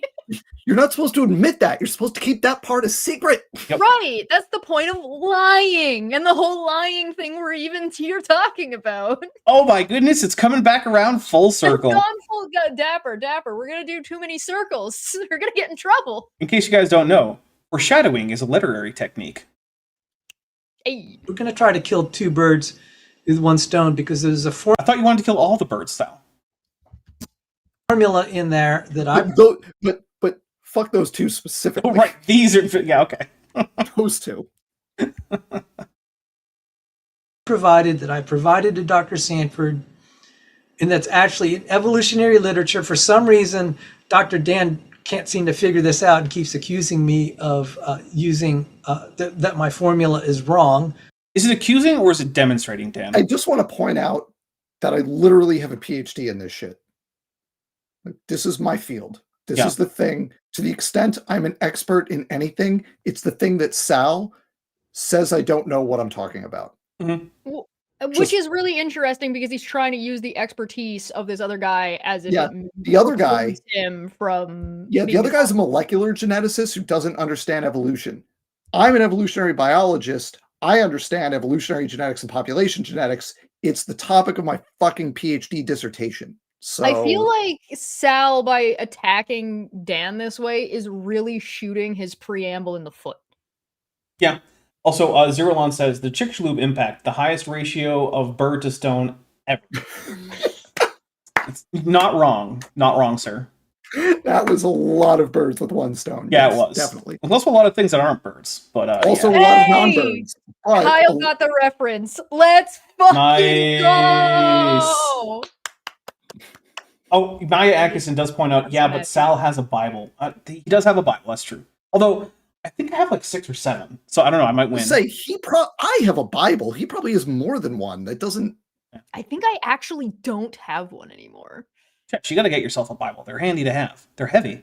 Sometimes they? I use a couple of my Bibles to help press tofu. I guess I could get like 1 or 2 of them and sit on them for my chair. I also read them, Dan, but like they're big, heavy books. They're handy to put on top of whatever I'm using to press the tofu with. I get it. That was a mental picture was very funny. Very specific. Sometimes if you Suspiciously walk into specific. my kitchen, there will be a Bible or two stacked on top of like a baking tray that is then lined with like paper towels underneath, and there's tofu between that and whatever surface I'm pressing on. You know, you don't want all that water. Look, I like to have the occasional pan-fried tofu in my ramen. So, you know. I have it on video that he did that even when I tried to insist this is just a simple derivation from the Poisson distribution. Oh my goodness. Dan, I feel like you have something to say about that. Oh my goodness. Oh, I've done like 2-hour streams with Sal where I've tried to explain this. I've tried really hard. And here we are years later. We tried so hard and got so far, and in the end, didn't even matter. I'll show myself the door. And just like, oh, sorry. What do you say to somebody when you're like, 2 + 2 = 4, and they're just like 5? I feel like we're closer to pancake at this point. To be Yeah, right. Triangle. No. Yeah. That's what you say. You say no. Also, I want to point out, so No. Sal is still on his... Yeah, there's no good definition for fitness in evolutionary biology. Don't fucking get me. Here's the thing. He and I have also had... God damn it, Sal. The definition of fitness is an individual's contribution to the gene pool of the next generation relative to other individuals in the population. That's the definition of fitness. That's it. It's not that hard. And yet, chat is saying we missed a super chat from My Unfinished Studio for 5 that says Sal's original thumbnail showed him spanking a dino. Dab asked if Sal was that naive. The guy who calls Professor Dave a dumb fuck is exactly that naive. I'm sorry, I missed that one. Oh man, please, we missed that thumbnail. Yeah, I did. I didn't see it.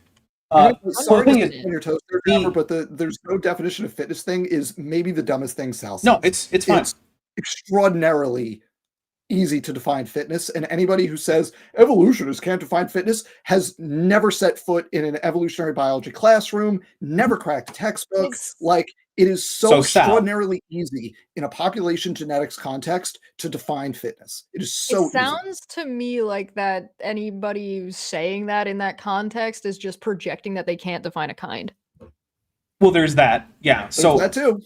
So the only explanations, and hey, get out those triangles. Because the only explanation for Sal maintaining this, after Dan has gone through it with him, after I spent like 2 hours in a debate in which he said, yeah, I do think I have some problems with my definition. I should go double check. And I do think that you did a good job on supporting your position. Where basically he just handed me the debate. Now, those aren't direct quotes. I'm paraphrasing because I don't remember the exact quotes from like 3 years ago or something. So, you know. But sure. And he's now like, oh yeah, no, there's no definition. Sal, either you're incredibly dumb or you're lying. Which one is it? Let us know. And why, if you're so good and so smart and have such a good mentor, why wouldn't you go and double check before you made your claim? Oh, because Sanford also redefines fitness the same way. That's true. Yeah, that is true. Yes. And I'm much more inclined to say that Sanford is lying about it. But then again, he wasn't actually an evolutionary biologist, so maybe he just doesn't know. I doubt it, but maybe. Lieutenant Math Navigator says, for $2 says, insert Upton Sinclair quote. And then for $2 says, we all know that academics hate definitions. Yeah, that's their least favorite thing in the world. Mm-hmm. Yep. Yep. All right, here we go. If I can find my damn mouse. Dapper Dino, totally confused. So out of his depth. And Mothra. He's pretty tall. I don't know about that. I'm only like 2 meters tall. I'm not that tall. It's tall to me. Well, okay, but like everyone's taller than you. You're a goblin. The dwarves are taller than you. Is it true? I think the halflings might be about the same height. And from his ignorance, And bloviation. Ooh, I don't even think that's a word. Is that a real his word? Ignorance and bloviation, he needs to be extinct. I think that's a word, right? Bloviate? That Yeah. would imply Blow is the the other word. form. Oh, it implies the Bloviation? word, but it doesn't mean the word does exist. Like, if I don't know that I it's bet in the that word dictionary. exists. Maybe. I bet I that don't know. word exists. I am seeing I'm some gonna look. triangle memes in the chat, so thank you very much, everybody. He uses that as a premise to accuse Dr. Sanford of making stuff up. So Yeah, bloviation's not really a thing. here we go. Oh. Let me share my screen here. No, somebody in this is chat Dapper. asked a good question. Is he talking about Dapper? Is he talking about you or me right now? He's I talking about think Dapper he's talking right about now. me. He's talking Yeah. about that's what I Yeah. thought too, but He I just switched, yeah. Okay. Yeah, he's assuming that I don't understand anything about genetics. And to be fair, I certainly understand less about it than, say, you do, Dan. But I would Again, say... I wrote a book on it, so Right. that's understandable. This Yeah. is my job. I would say that overall, while trying not to be, braggadocious if we're using big words today, wrote the book. I would say that I probably have a better understanding of genetics than at least most undergrads who are currently studying to be geneticists. Having taught those undergraduates, yeah. Yeah. Which I get them in their first year. I get them in their first semester, and yeah. So I at least have some knowledge about it. I haven't even forgot how to do a Punnett square, unlike some other creationists that we know. Not Seth, to be fair. The word But, bloviating does not seem to be referenced as in the dictionary. Well, there we go. Webster's. Actually, speaking of that bad Punnett square, I showed it to a friend of mine who's a business consultant, right? Like, absolutely has nothing to do with genetics in, like, her actual, like, regular life. And she was like, wait, this is wrong. And I was like, keep looking. I was like, wait, hold up, what? And, like, she was blown away that just the little tiny bit about Punnett squares that she remembered from high school, like, a decade ago, was, like, she was like, wait, no, that's not how any of this works. I'm like, yeah, I know. It's almost like some of this stuff isn't actually that hard if you pay attention. It's not. For Dino. There it is. Oh, there's me. Hey! Nice. I have a Punnett square. I also have a question. If Sal is concerned about Dapper being so scary, why doesn't he use the Clay Dapper version? Well, to be fair, I haven't sent him any versions of that because when he asked for my pictures of me, it was before I made that. He just pulled up a random picture of Barney. He can pull a random screen grab of your It's true. Clay avatar. It's true. Yeah, I don't know. You don't need to hold his hand.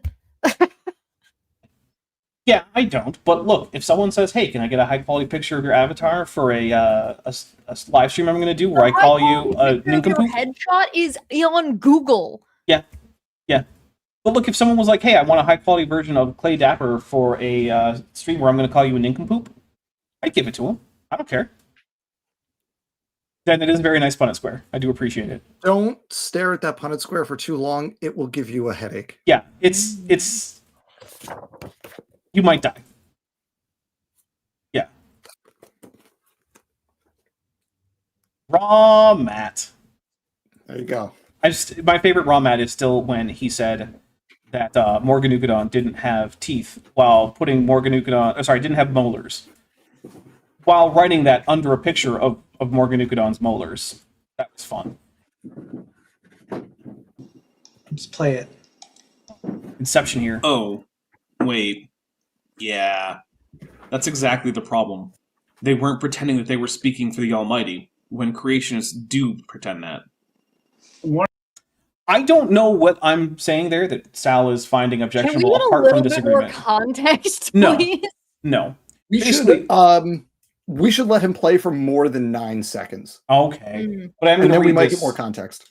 Josh McGee's for $5 says, bloviation, like aviation, but more paper planes and fiercely blowing them to keep them aloft. Nice.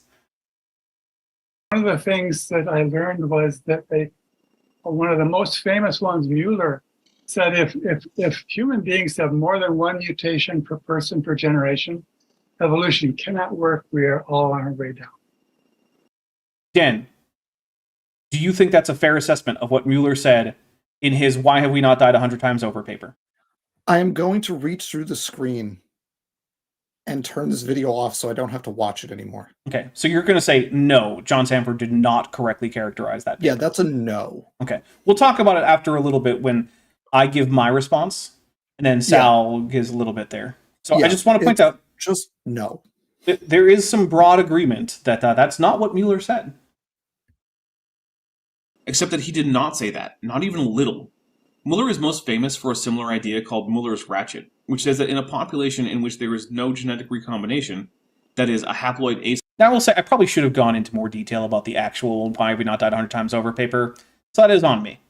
asexually reproducing population, there are no ways to isolate beneficial mutations from deleterious ones, and since on average far more mutations will be deleterious than beneficial, such populations must tend towards lower fitness, and therefore declining population size, since, definitionally, lower fitness means less population. You might notice that humans are neither haploid nor asexual in terms of reproductive strategy, even if some humans are asexual in terms of personal behavioral preference. And by the way, some of those things, in themselves, contain the solution to the problem that Mueller was proposing in his Why Have We Not Died 100 Times Over paper, which is what John Sanford was referencing. And again, I should have been a bit more clear about this, so I will take some heat for that.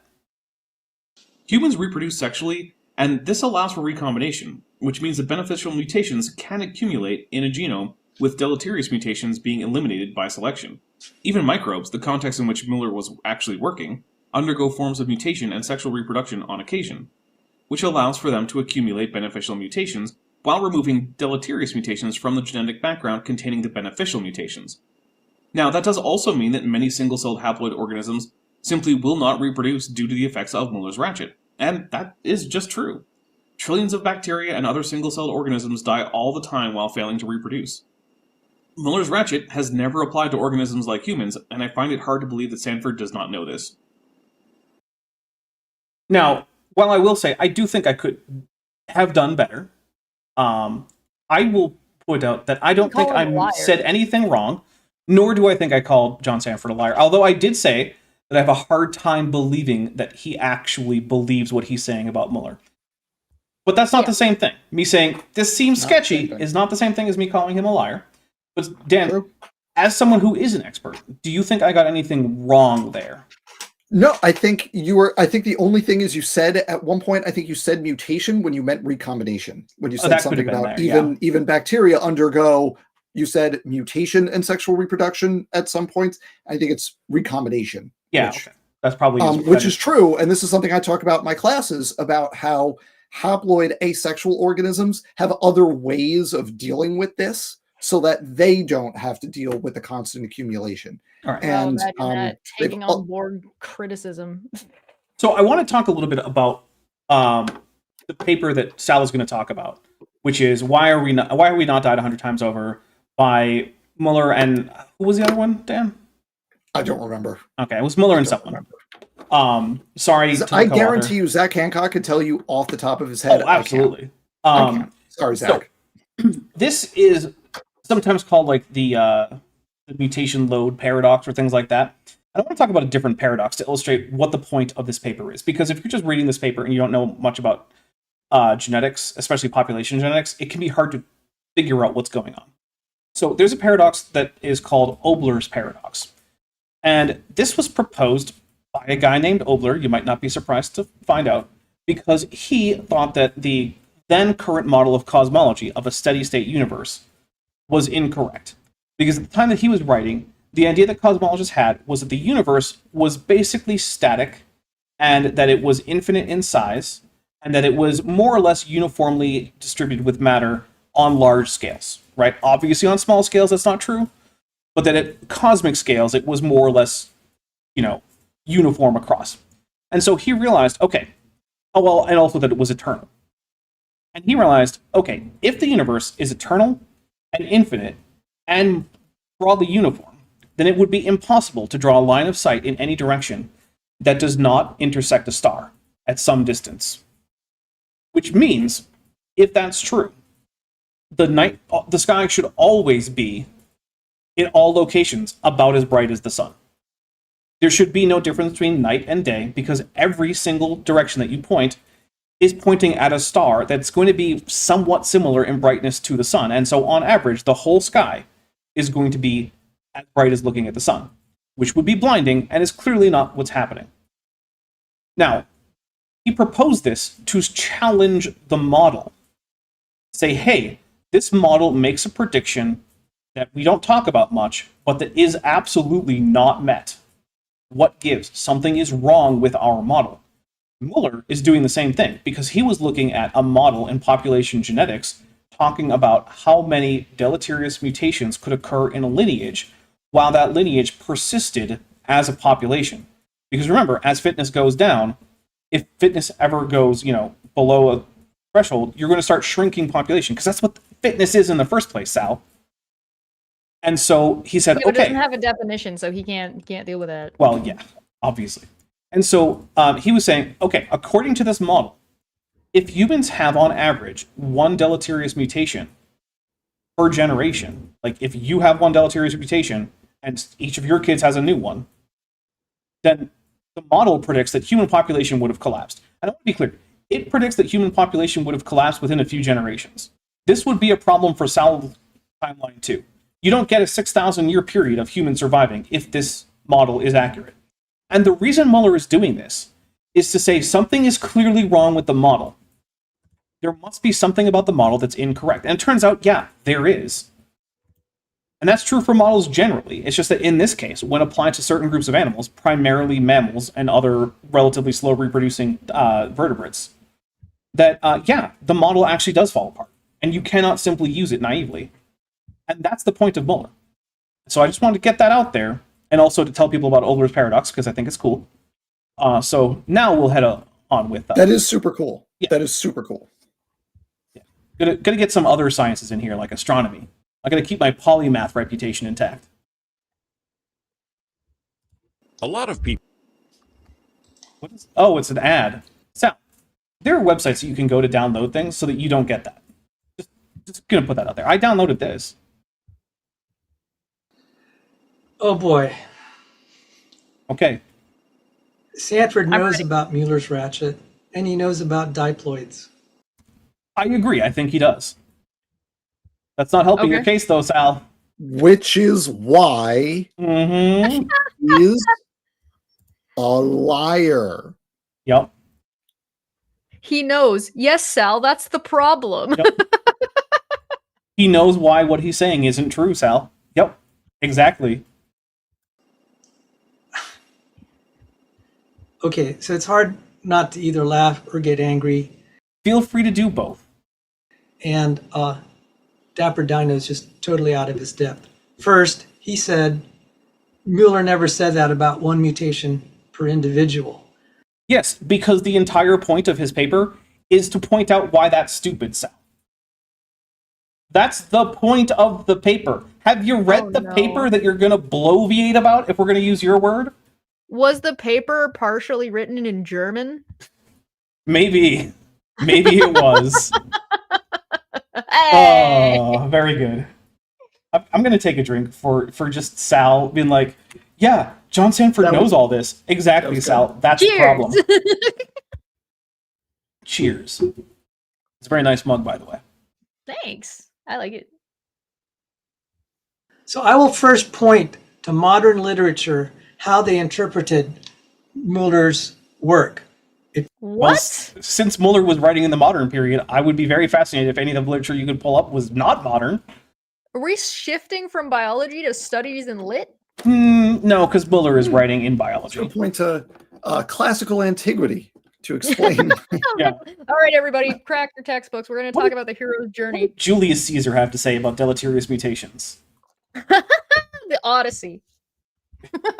Lieutenant Math Navigator for $2 says, there are words after the abstract? Yeah, as it turns out, there not are. to creationists. No, not to Nope. Mueller time. Creationist papers stop at the line where the authors say, this is a problem, and they never get to the next line, Mhm. which is, and here's how we solved it.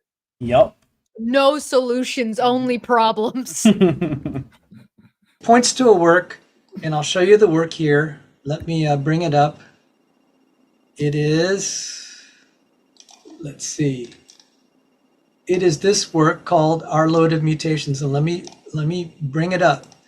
Hermann Mueller won the Nobel Prize in Physiology and Medicine for his work in mutations. So this is... This paper is 75 5 years old. This paper was published like 20 years before neutral theory was a thing. Am I wrong in that I'm getting the vibe that this guy said, "Hey, we're doing this thing, so and it's a problem, and here's what we should do about it." And Dapper is saying, "Yeah, this guy didn't say that," and Sal's saying, "But he said, here's this thing." Yeah, that's not him saying it. That's not him making that statement. Exactly. It'd be like me quoting somebody saying, "Oh, this guy said, I don't think what thinking is," and somebody goes, "Haha, Chesh said, I don't think what thinking is." And it's like, no, I didn't. Like, hey, Sal, you notice how here Mueller has prevailing in scare quotes? Why do you think that is, Sal? Do you think it's because he's about to agree with you that the model is an accurate model when applied to the human population? Do you think that's why he put it in square quotes? Literature. Studying grammar right now. Like, yeah, what do you think scare quotes are for, Sal? It usually indicates that the author thinks that the word is being used ironically or inappropriately. Yeah. Weird. This may or may not have been after he won the Nobel Prize, but he You could just look it up. It says June 1950. Was the Nobel Prize before or after? Check it up if you were gonna look. Check. Look, here, watch. Let's check. Open up a new tab. Google H.J. Mueller Nobel Prize. 1946. Physiology or medicine. So it's after, Sal. There we go. That's all you had to do. We just did it for you. Why is this the laziest man in the world?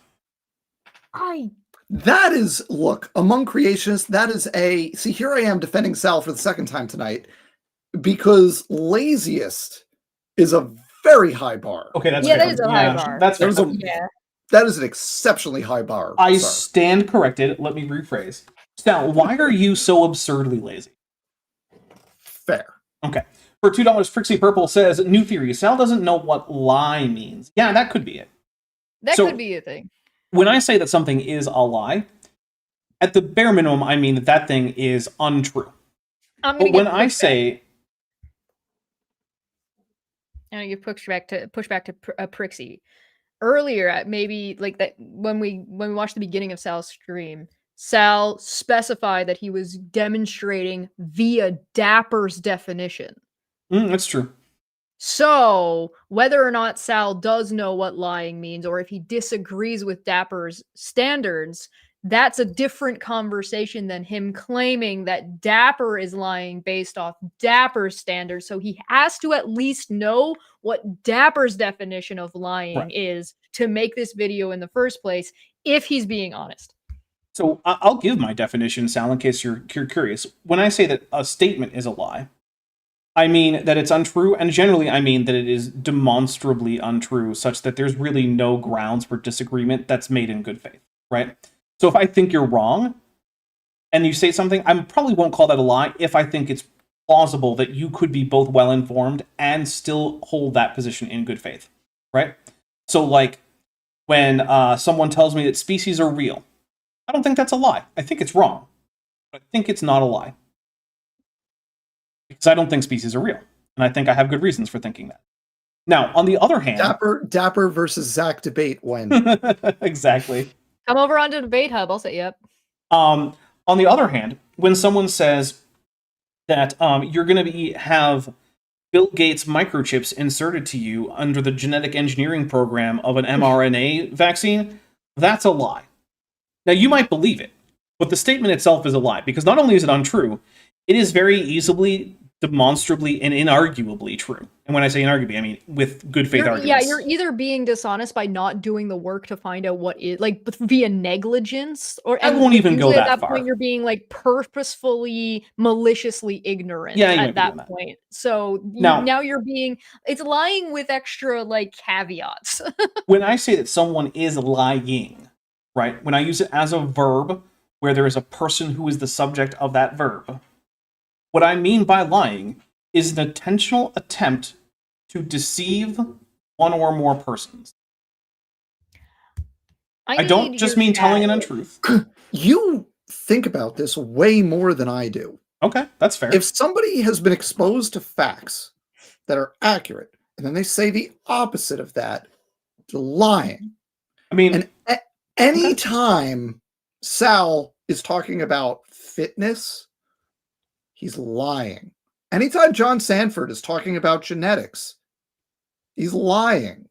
Because either, I know from firsthand experience, they've been directly exposed to accurate information, or they should have been and have no excuse. It's the nuance. It's the nuance of whether or not you believe and imbibe or take on that accurate, or like you believe that that information is accurate in the first place. Because like you can be told something that is true and you cannot take it on board. And so the question is an honest person doesn't have a reason to not take accurate information on board. Again, I think we're all overthinking this because, like, take Nathaniel Jeanson, for example, who is a young Earth creationist with answers in Genesis, has a PhD in developmental biology from Harvard University. That dude talks about genetics and development and all other stuff, right? He believes it, but he's fucking lying about all of it. Yeah, that's true. I would generally agree. Look, I'm going to stick with my own definition that I gave for me personally. And I am not going to try to enforce that definition on Chesh or Dan. So, Sal, when I say that someone is lying, that is what I mean. And now you know what Chesh and Dan mean when they say it. And it's not exactly the same thing I do, although I would say that there's a huge overlap in our use of the word. Yeah. So I think I'm just slightly more restrictive with it. All right, so now that we know what I actually mean when I say these words. He studied the mutations in, he was very concerned about radiation effects and creating mutations and its effect on, heritable diseases, etc. So first, this is a very difficult paper to read. It uses a lot of archaic language and kind of approaches. Which might be an indication...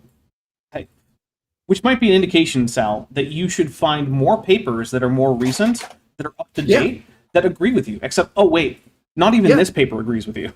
Yeah, he should find papers relevant to genetic entropy from, like, I don't know, 2024. That doesn't use archaic. Stop shooting himself in the foot. This was also, I need to point out, before Watson and Crick and the molecular biology revolution. That's true. Take a drink. Not a point in your favor. No, it's not. But it's if true. you're citing a paper from the understand that one of my we have a problem. I just screwed that up. Let me do that again. Not a point in your favor. If you're citing a paper from before we knew what DNA looked like, that's a problem. Some nut on U2B, who's been a member for 14 months and is at the ML level, says, citation CFX nates from the butt.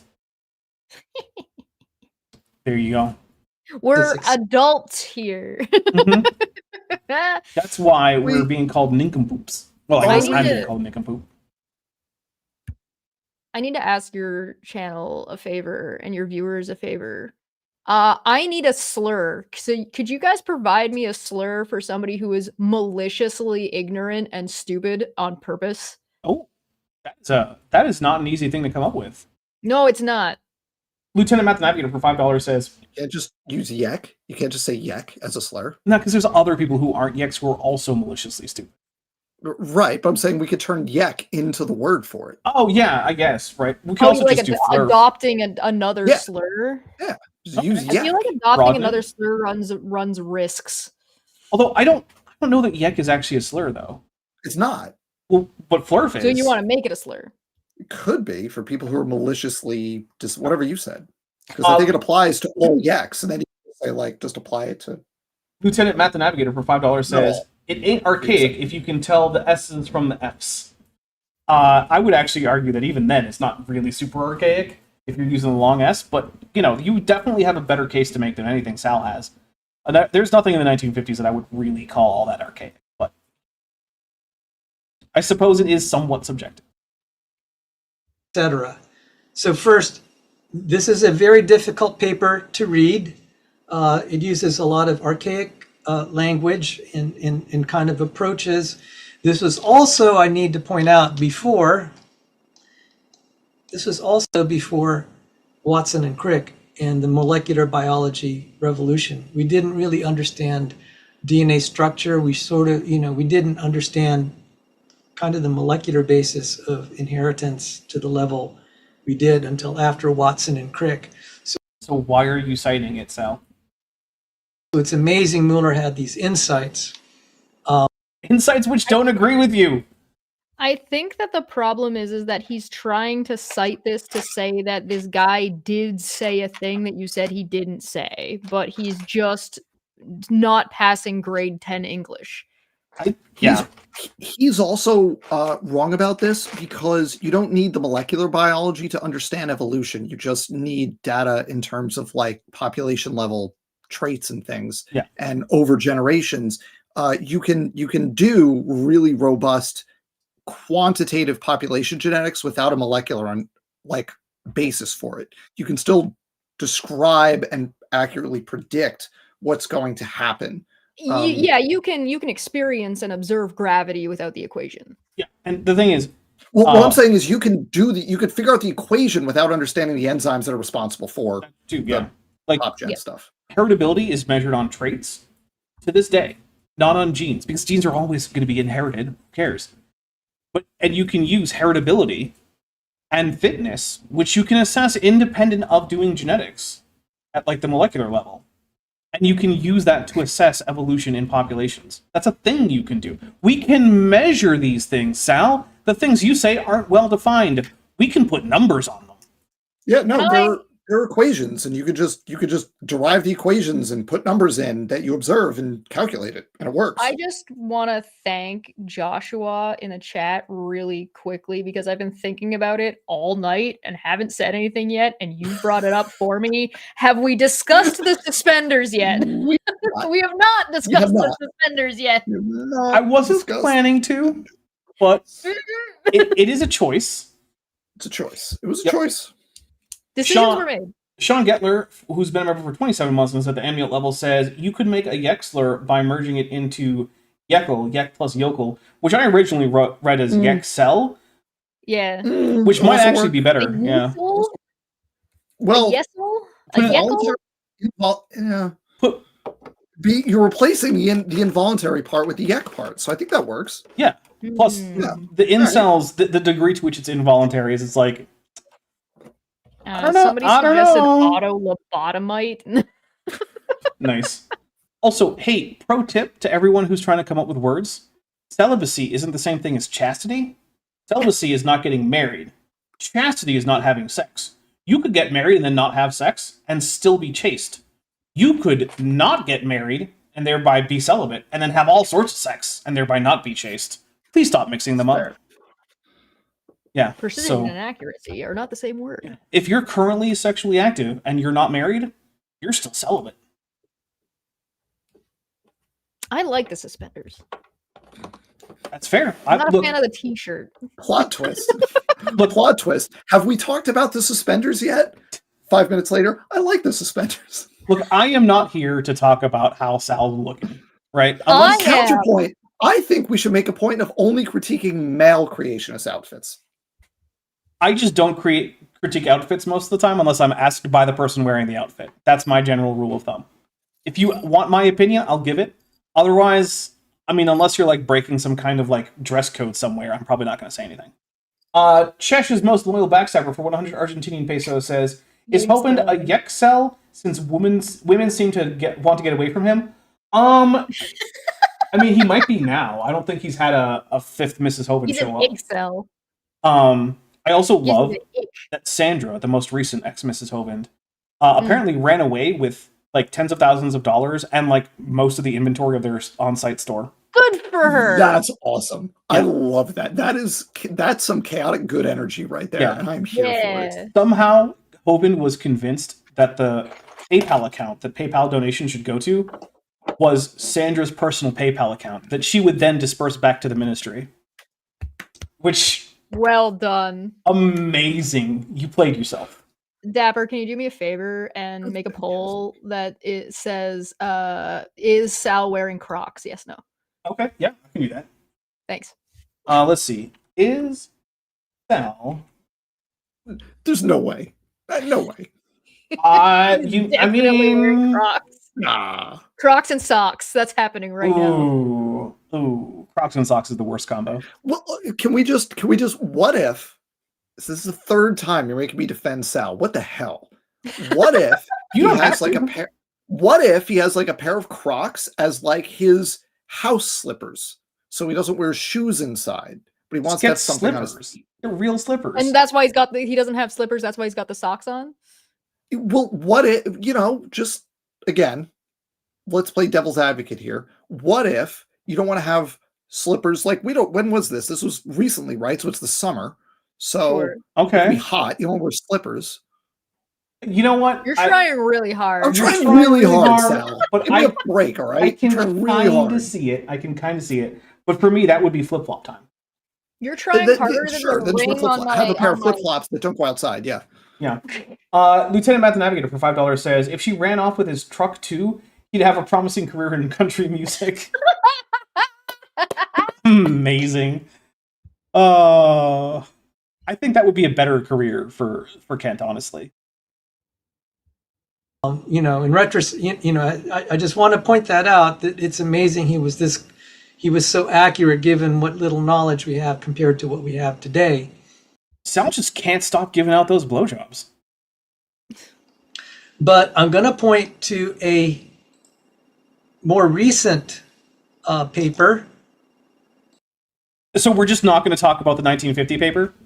So why No, did you we're bring it up? No, I we're gonna thought this was do- because Dapper said that this guy didn't say something. So you were going to pull up a paper from a long time ago where he said that thing, but you haven't demonstrated that he said the thing that Dapper said he didn't say. I'm going to take a drink. That is... Did Wow. did Sal forget what his video was about? Maybe. Maybe. By Ira Walker and Kate Lee. Okay, so I want to point out, Ira Walker and Kately, are either of those names Mueller? No. Okay, so can this paper help me assess what Mueller said in whatever paper John Sanford is referencing?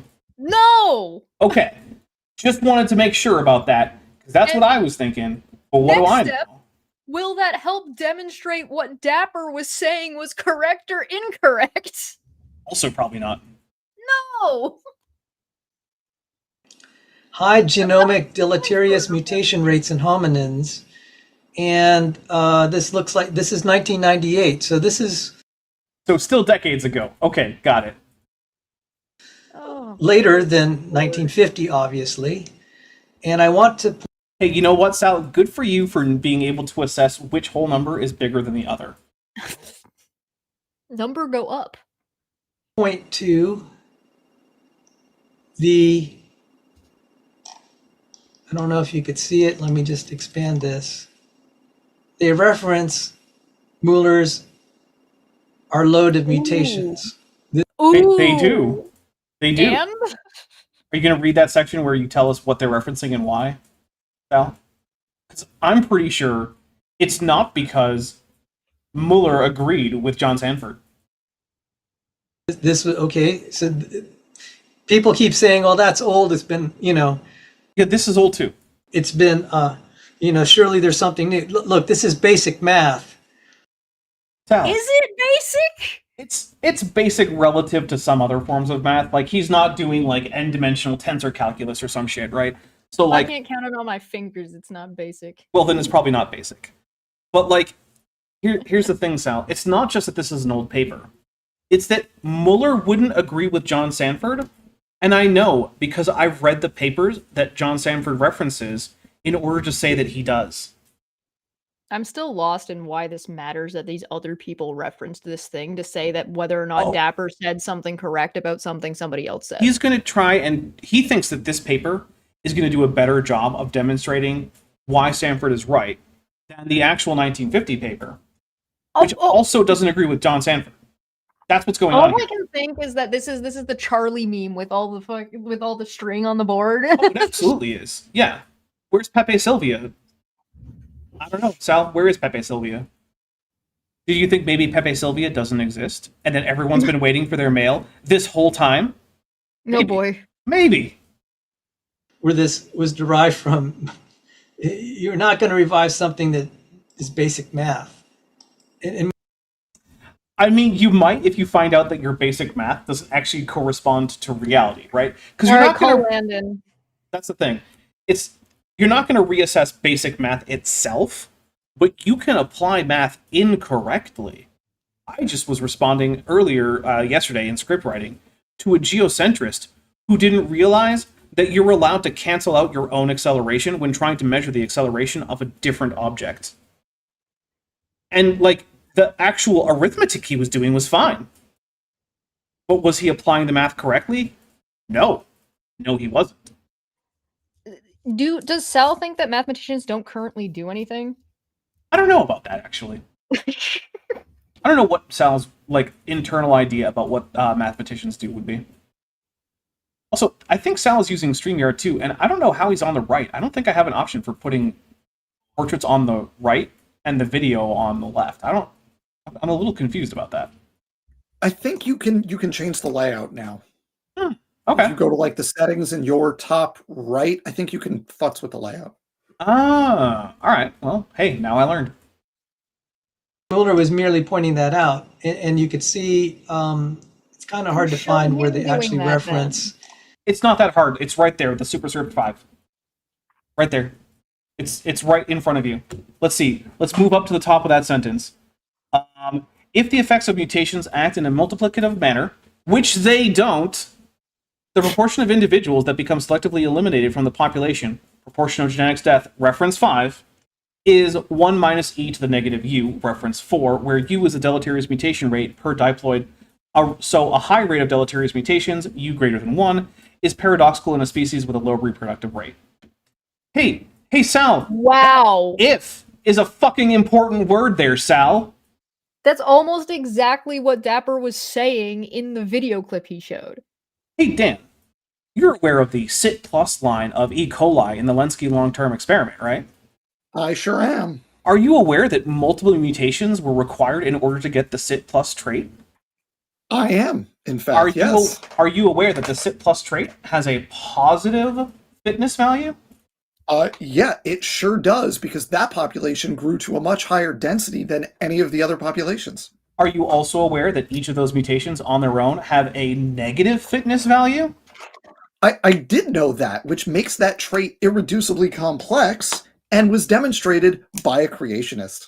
And it also means we can't just naively assume that one negative mutation and another negative mutation is even more negative. Sometimes they're positive when you put them together. Sal? Like, this makes me want to punch myself in the face. There's this thing, I mean, there's a really simple molecular explanation for this phenomenon called compensatory mutations, where if you have protein A and it interacts with protein B, right? And you get a mutation in protein A and it changes its shape a little bit, like it takes a positively charged region and it changes it to a negatively charged region. Well, now that interaction isn't going to work. But if you have another mutation in protein B that takes a negatively charged region and changes it to a positively charged region, now they're compatible again. Individually, each of those mutations is harmful. Together, they cancel each other out, and there's no net effect. Right? Or in some cases, you could even have compensatory mutations that are better. Yep. Yeah, it could even be better. Yeah. Chesh's most loyal backstabber for 100 Argentinian pesos says, Mr. Cordova, you're clueless about the content of this paper. Oh, thank you for the James Tour impression there. That's because the paper's in German. That's, I just love that the only thing, like, unless you are obsessed with evolution and creationism, the only thing you know about the James Tour Professor Dave debate is James Tour yelling. Yeah. The only thing anybody remembers is Mr. Farina! Like an absolute lunatic. It's great. That's wonderful. It was the meme territory. Goodness.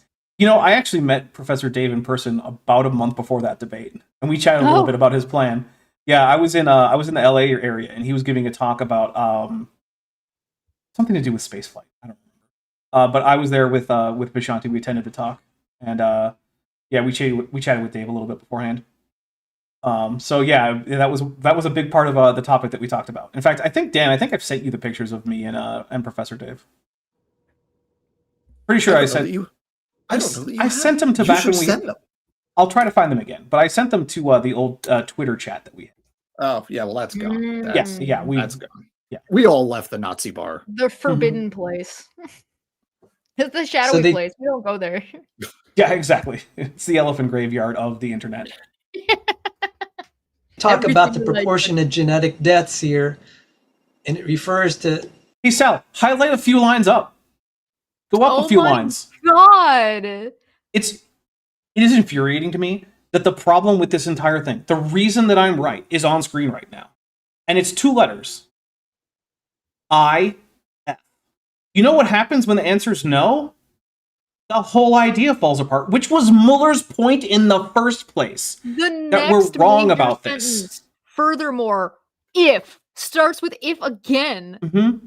And we're doing the setting up the problem thing in this paper. I don't know how Sal comes to the conclusion that this paper actually supports the idea that I'm wrong and John Sanford's right. Because he doesn't understand basic population genetics. I think That's I it. have- Also, another problem here is they're talking about proportion of genetic deaths. He's talking about hard selection, which is you die, as opposed to soft selection, which is you have fewer kids. Yeah. And in soft selection, the proportion of those harmful mutations still goes down. It's just slower because they don't kill you. I might also propose that based off of this video, that he doesn't understand the point of a prefix or a preamble or a prologue or a preface, like what it's supposed, like an introduction and what it's actually supposed to do. Mm-hmm. Yeah, he's citing the setup paragraph as the argument itself, when in Like the reality, it's hypothetical, saying, yeah. here's the thing we're going to address. And he's Right. going, oh, there's a problem. They said to date, there's no solution to the problem. And just stop reading there. Now, Like Right. the whole rest is addressing the problem. I'm not going to say that Sal is currently intentionally trying to deceive people. But Sal, it's getting hard for me to find another option for what you could be doing. He is Because- definitively sorry. Because I don't generally think that you are a complete moron, Sal, because I've heard you speak intelligently about things. So let me know, are you actually a moron, Sal? I'm getting the vibe that this is at least intentionally malicious, directed at Dapper. Oh, it's certainly, he's certainly trying to do an attack piece on me. It's just that it might be one of the most pathetic attack pieces. I think that Sure, I that just mean, weird like, it's- homophobic screed in which someone made up an even gayer version of In the Navy that was directed at me might have been a more effective critique of me. I've made Hilarious. more aggressive videos and less aggressive videos, and I've made videos that are like meaner than other videos.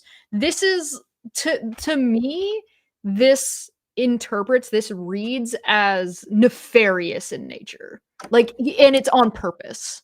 Now, I don't know how much of it is him purposefully misrepresenting the documentation, but it does seem to me that Sal is malicious and nefariously going after Dapper in a way that's like not cohesive. Like it's not kosher, I guess. Oh, hey, for anyone else who wants to say that I am gay as some kind of attack on evolution or any of my other stances, here's my big question to you. How many men do I have to have sex with before evolution is wrong because I had sex with that many men? Let me know what the number is. Just wondering. We need to know for science. Mm-hmm. Yep. And I'm not saying whether or not I'm gay, because you know what? Nothing I talk about matters in terms of who I want to have sex with. Number 5. Oh, hey, look, Sal, you found it. You're going to notice? Reference number 5. Yeah, I think he is noticing. Reference number 5 is Mueller's paper. Mm-hmm. Good job, Sal. We'll take a drink. Good job. You got it. And they have this formula, genetic deaths, which is 1 minus e to the minus u, where u is the deleterious mutation rate per diploid. Diploid! Mm-hmm. Say it louder. No, I do want to point out, John Sanford didn't reference this paper. So anything that I say that doesn't contradict this paper, that you were complaining about me getting wrong from John Sanford, doesn't matter, because John Sanford didn't ever cite this paper that I could tell. So I don't know why you're very angry about this particular paper, which is not the paper that John Sanford was talking about, saying diploid. Now, It's been a while since I've read the Mueller paper, so it's possible that I am wrong, that does not say diploid. Or that it doesn't, it excludes diploids from the calculation. But I'm also right that Mueller never agreed with John Sanford that the deleterious mutation rate being over 1 means that humans are going to be dead now, because obviously they're not. That's the thing that drives me crazy about this. It's Mueller's point. If you go through this paper, they're saying here's what the math says should happen, but obviously that doesn't happen. Right. So here's a bunch of reasons that might explain this. Mm-hmm. And it turns out that some of those reasons were accurate. I'm just stuck on the idea. Selection isn't hard. The multiplicative addition of fitness effects on mutations isn't true. Things like that.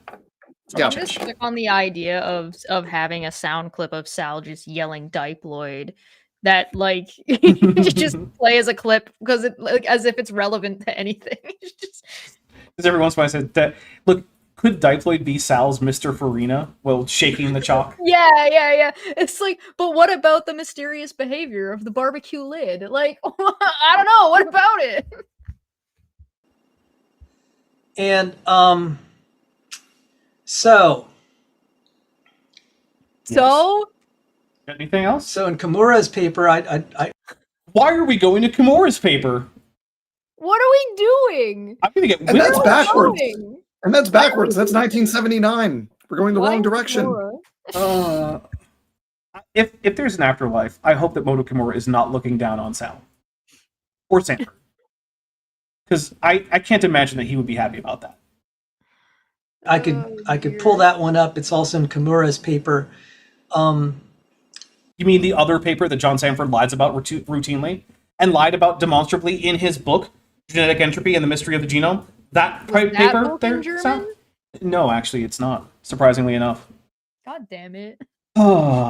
Sal, you're not helping the case that John Sanford isn't a liar. A case that I didn't make in the clip that you played, but that you're complaining about me making earlier anyway. I feel like we're turning this into Sal is willing to be a liar on his behalf. I'm not entirely there yet because I'm not convinced that Sal knows better. But under Dan's definition, he's certainly a liar. Sal should know better, though. He's a Christian, right? Isn't lying wrong? He should know better. He should know better because I fucking explained it to him. Lieutenant Math Navigator for $2 says he's doing a full univocality of science. Yes, all scientific papers all agree with each other, always. Oh my god, it's the Pixar theory. I'm going to hit play if I can find my mouse again. I need to just make my mouse cursor bigger on my middle monitor. That term, it's slightly different symbols, but 1 minus e to the minus u is also the mutational load. So what I'm going to do... Thank you for not saying genetic load, Sal. I appreciate that, because that term always makes me go, ugh, just a little bit. We take a win when we can get one. Yeah. Oh, and also I did say earlier, u is greater than 1, but that's 2 greater than, so it's much greater than 1. So my apologies for getting that wrong earlier. I forgot to mention the difference there. So double greater than. Hey, look, I'm doing this thing called correcting myself when I get things wrong, and that's a pretty minor error. Nope. Wrong once, wrong forever. That's the end. That's how it works. Mm. Lieutenant Matt Now you're a liar. For $2 says, now turn to 2 Mueller 1-4. Second Mueller. Yes, I'm going to just take those formulas there. So you'll see that formula 1 minus e. Formulae, not formulas. Let's get some Latin literacy here going there, Sal. Which reminds me, by the way, Modifius Games is making a Call of Cthulhu RPG set in Rome, and I'm like, we should find a group that can play in Latin and do an entire Cthulhu campaign in Latin and set in ancient Rome. And I don't know enough Latin to do that, but I would be willing to work on that. That'd just be because, cool. Yeah, how amazingly awesome would it be if we just actually had an entire campaign of Call of Cthulhu set in ancient Rome in Latin? No one would be able to pay attention to what's going on, but it would be cool.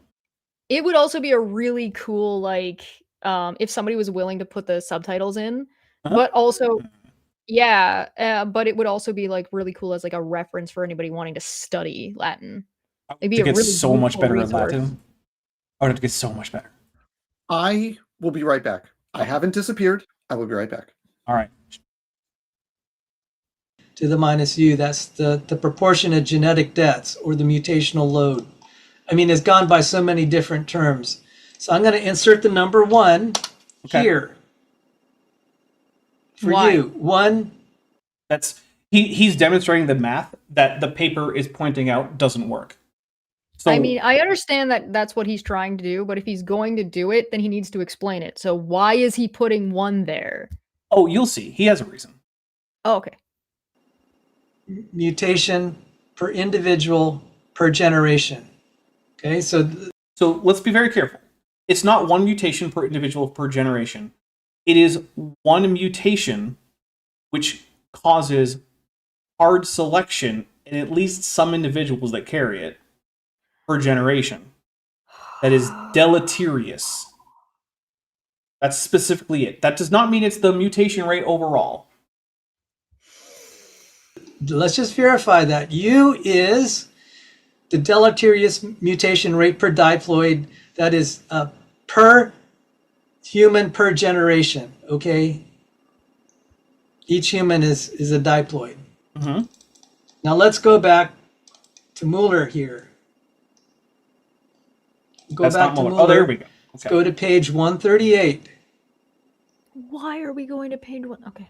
I Alright. think he's getting an estimated value for U out of the paper, if I remember correctly. I'm not positive. He's going somewhere. I'm on the train. We're good. Okay. Dapper, man, Yep, that's me. I'm trusting the process. you better make a retraction. We'll see, Sal. So far, I don't think I need to make a retraction. You better. Yeah. You better. What do you think's going to Or happen if I else. don't? Is he going to He's extinct gonna me? extinct you. Yeah. Okay. I'm not ready currently to say that Sal is doing a death threat, but if it is, it would be another death threat that I get to add to my tally of death threats from creationists.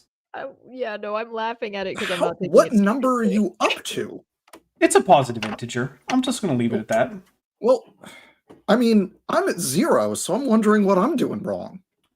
I don't know. Maybe you aren't talking enough about a raw mat, because that was what got me my first one. Oh, yeah, I did get a physical threat from Raw Matt, but it wasn't specifically a death threat. Yeah. Well, raw mat is actually not the one who threatened to kill me. It was what's that Tasmanian guy's name? it wasn't Faithful, honest, and Az? true. Ezard. It was yeah. It was the Ezard, guy yeah. who did the song. Yeah. In that video, he said that perhaps my head should be cut off like a dog's. Which also, yeah. don't cut off dogs' heads either. Don't do that. Yeah, really. Dogs are the best. Like, Don't do that. is your last name Gnome that you're just going to go around murdering dogs for some reason? I finally got something on Dapper that I'm better at than him. Collecting death threats. You are a woman on the internet. Yeah. Also, Chesh, every once in a while you say that I'm better at everything, and I do not know where you come up with this, because I disagree that I'm better at most things than you are. I definitely have a subset of things that I'm better at than you, but I think you also have a significant subset of things that you're better at than I am. I'm sure your chat will disagree. Generally, how things work is that everyone has a subset of things that they are better at than other people. Mm-hmm. Yep. And I don't think that your subset is limited to ability to attract death threats. My subset just doesn't matter. I would disagree, but I'm going to hit play You anyway. don't even know what it is. Well, for one thing, I think it's digital painting. I suck at that. Aw. Well, I've thanks. never even done that. Really? You should try sometime. Yeah, it's fun. Digital painting? Yeah, it's fun. Yeah, it is fun. Good time. Otherwise, I mean, even by your own standards, you're a liar. Am I? No. Okay. Because I'm wondering, because we all know my standard, right? In order for me to call myself a liar, I would have to be telling persons something with the intention of misleading them about something else. In fact, the thing I tell them doesn't even have to be false for me to call myself a liar. You can lie by just leaving out important information and then saying true statements. It's not hard to demonstrate that somebody's a liar. You just have to show what they said and then show how they're wrong about it and then how they knew that they were wrong about it. Yeah, basically. That. It's not that hard. It's actually really easy but you have to start with the thing they said and then the thing that was wrong and then them saying that they something else somewhere. See, the problem, I think part of the problem at least, is that Sal has never watched any of my videos about John Sanford to the point that he has actually heard me explain why it is I'm forced to that conclusion. Because I don't come to that conclusion with, like, joy. I'm not eager to come to the conclusion that everyone's lying to me or anything like that, right? I come to it reluctantly, usually late in a video series if I'm doing a whole series, and usually after I've exhausted all other options. Now, I am at the point where I no longer expect young Earth creationists who have anything more than a high school diploma to be arguing in good faith, but that's not the same thing as me declaring that they're lying before I have sufficient evidence to do so, because I still don't do that. I just now kind of expect that I'm going to get there at some point, and I am almost never wrong about that. But, having an expectation is not the same as making the accusation or coming to the conclusion. Yeah. If Dapper says, I suspect this person is lying, and then proceeds to watch the rest of the video, it's the same problem that Sal is struggling to understand about the hypothetical and the starting intro of saying, well, if this, then that. Mm-hmm. All right, I'm going to hit play because we're only 12 minutes into this. But I'm not going to call you a liar. You called yourself a liar because I don't think I did. But also, yeah, Sal, if you think I'm lying, tell me. Just say so, and then show it. Yeah, tell me, and then tell me how you know that I know better. Just tell me that, right? It's not that hard to do if you actually have evidence that I'm lying. Because I've given that for John Sanford. when anyone makes a mistake, or maybe they don't phrase it, So, telling me that the conclusion of Mueller's paper is literally the direct fucking opposite of what it is isn't making a little mistake. Either you didn't read that paper, and you're lying by citing it, because when you cite a paper, it means you read the paper. Or, you did read the paper, you know it doesn't fucking say what you said it did, and you're lying about it, Sal. You have to pick a lane. You're either lying this way or you're lying this way, and you get to choose whichever one you want it to be. There is a third one, which might be that you're just not able to understand the paper. But in that case, Sal, then why the hell have you been telling me what a fucking genius John Sanford is? Because you've eliminated that option. John Sanford doesn't get the, well, he's just too dumb excuse. At least not from you, Sal. Because according to you, John Sanford, I'm looking at his name, Sal Cordova, as I'm talking. So John Sanford apparently has like the wrinkliest, most gigantic mega brain that has ever existed. Now, but look at you, Dapper. Now you're even lying about the man's name. How can we even trust you? It's a good point. Yeah, I did call him John Salvador, which actually is a pretty cool name. I like that name. Yeah, it's a good name. That's an NPC name right there. Yeah, it is. Write it down. Yeah, I should record this so I can name an NPC John Salvador. Yeah. Good one. Look, I'm not saying that John Sanford or Salvador Cordova have bad names. I actually think both of those are pretty decent names. in the most precise way, you're going to just pounce on them and call them liars. I don't think Dapper just pounced on anybody. No. This was not like an instant snap decision that he just, was like, oh yeah, no, I'm gonna get him. No, he spent time, watched his stuff, listened to what he had to say, and came to a conclusion based on the evidence provided. It took me about 4 hours to come to the reluctant conclusion that John Sanford was just lying to me. It wasn't just pouncing. And if you watch any of my content, where I do actually come to the conclusion that the young Earth creationists, or whoever else that I'm talking about, is lying, it is almost always at the very last part of any series that I'm doing, because I need the evidence to actually be pretty strong. Because it's standard? Right. It's just that creationists routinely meet that standard. Sorry, Stop Sal. shooting the messenger, Sal. Dude, you're so wrong. This is going to be funny, man. I'll just take a drink, because, that's... Oh, Sal. Fun times. Chesh That broke. did it. Yep, Chesh is gone. That broke Chesh.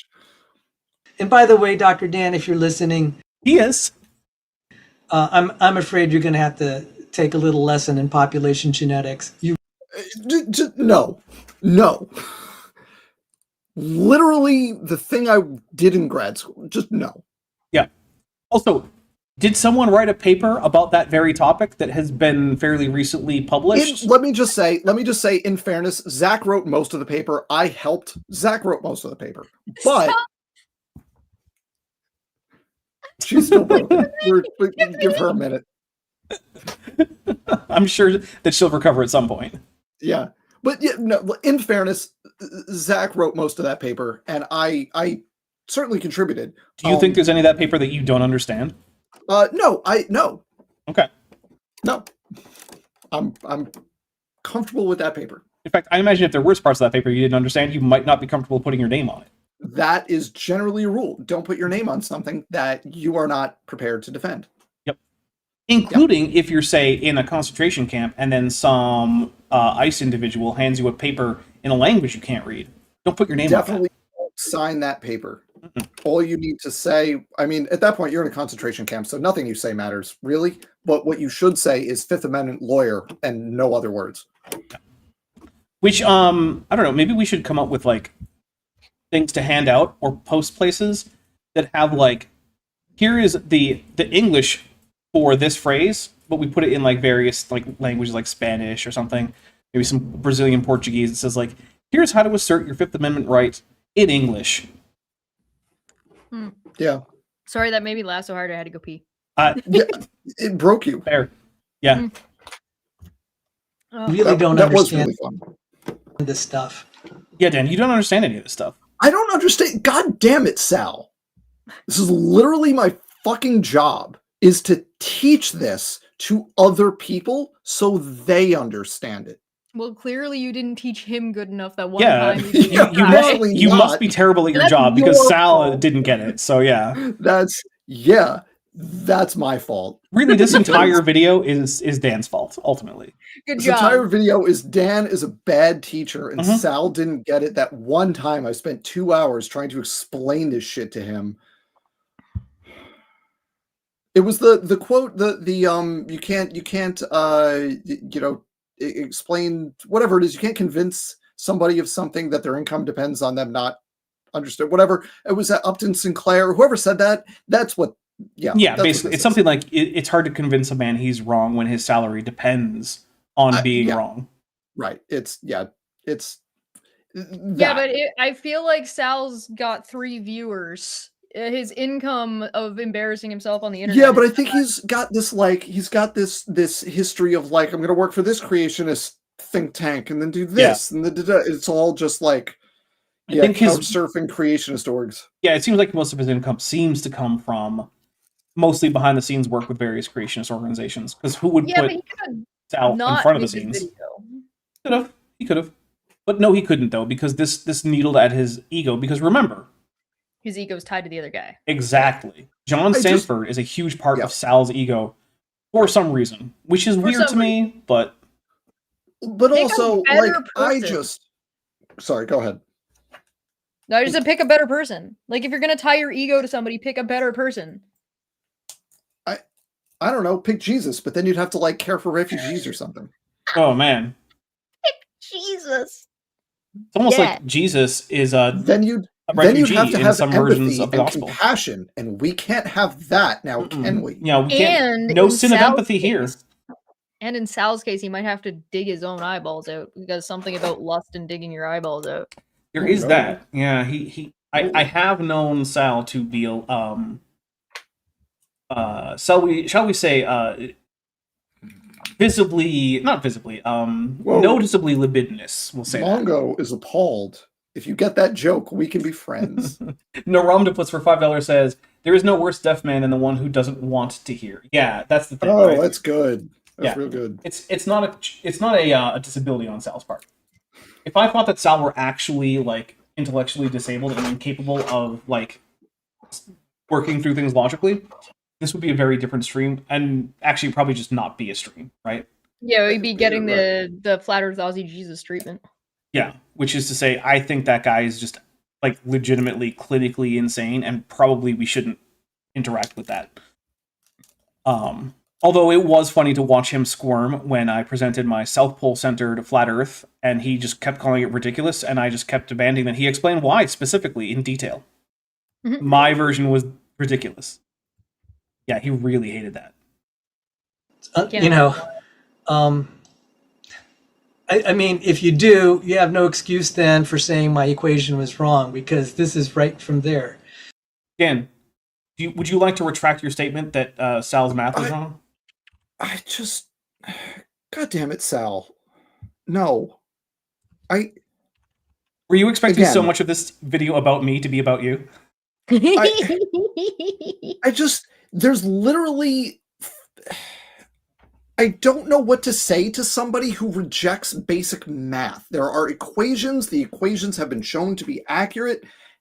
Take it up with reality, man. It's not me. Yeah. This reminds me of that Feynman lecture that's fairly famous, where he says, if reality disagrees with your predictions, then you're wrong.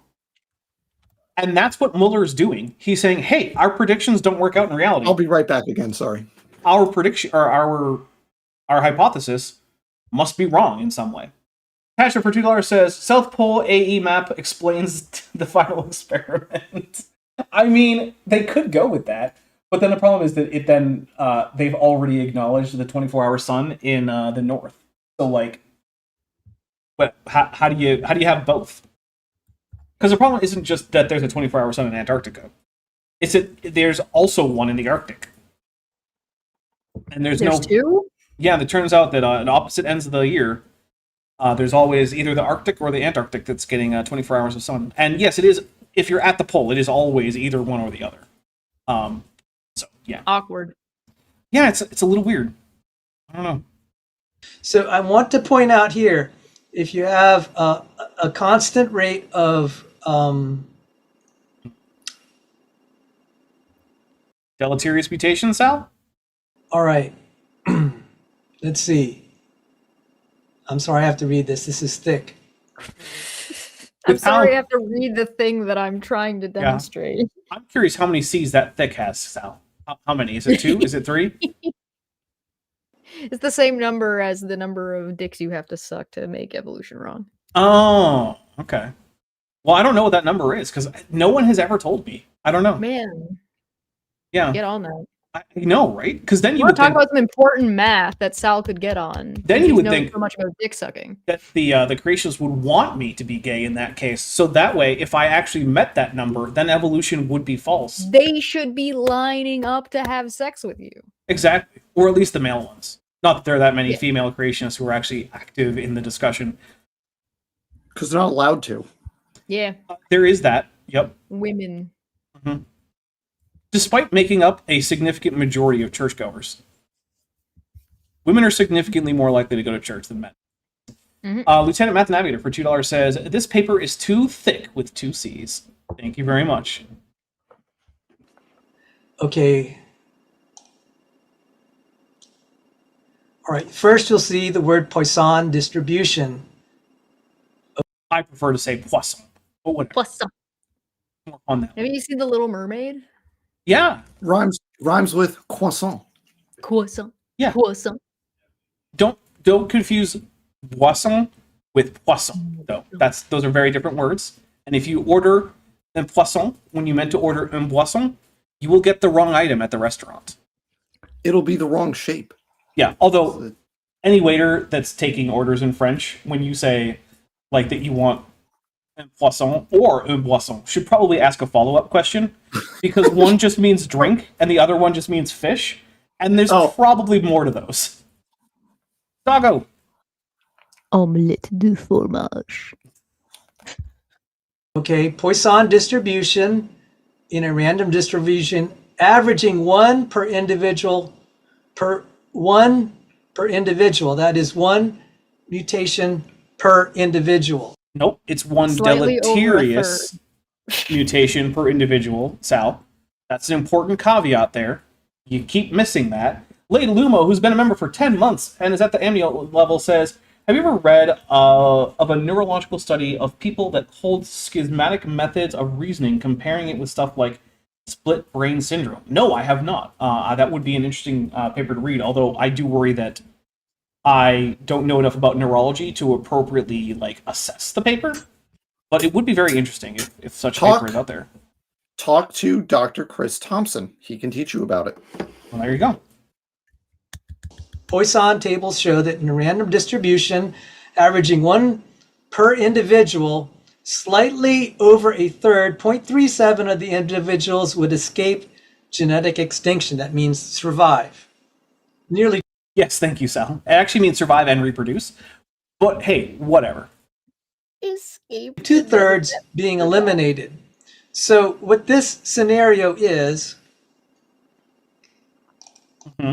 if you're averaging, if you have a Poisson distribution of mutations and the average mutation rate is 1 mutation per individual per. Nope, the deleterious mutation rate, Sal. You keep getting it fucking wrong. Is there a reason, Sal, why you might be getting this wrong? There's a reason he's getting this wrong. It's because he wants to. The reason is in the book by John Sanford, Genetic Entropy and the Mystery of the Genome, he says that any mutation in a functional part of the genome is almost definitionally going to be deleterious. Which is not true.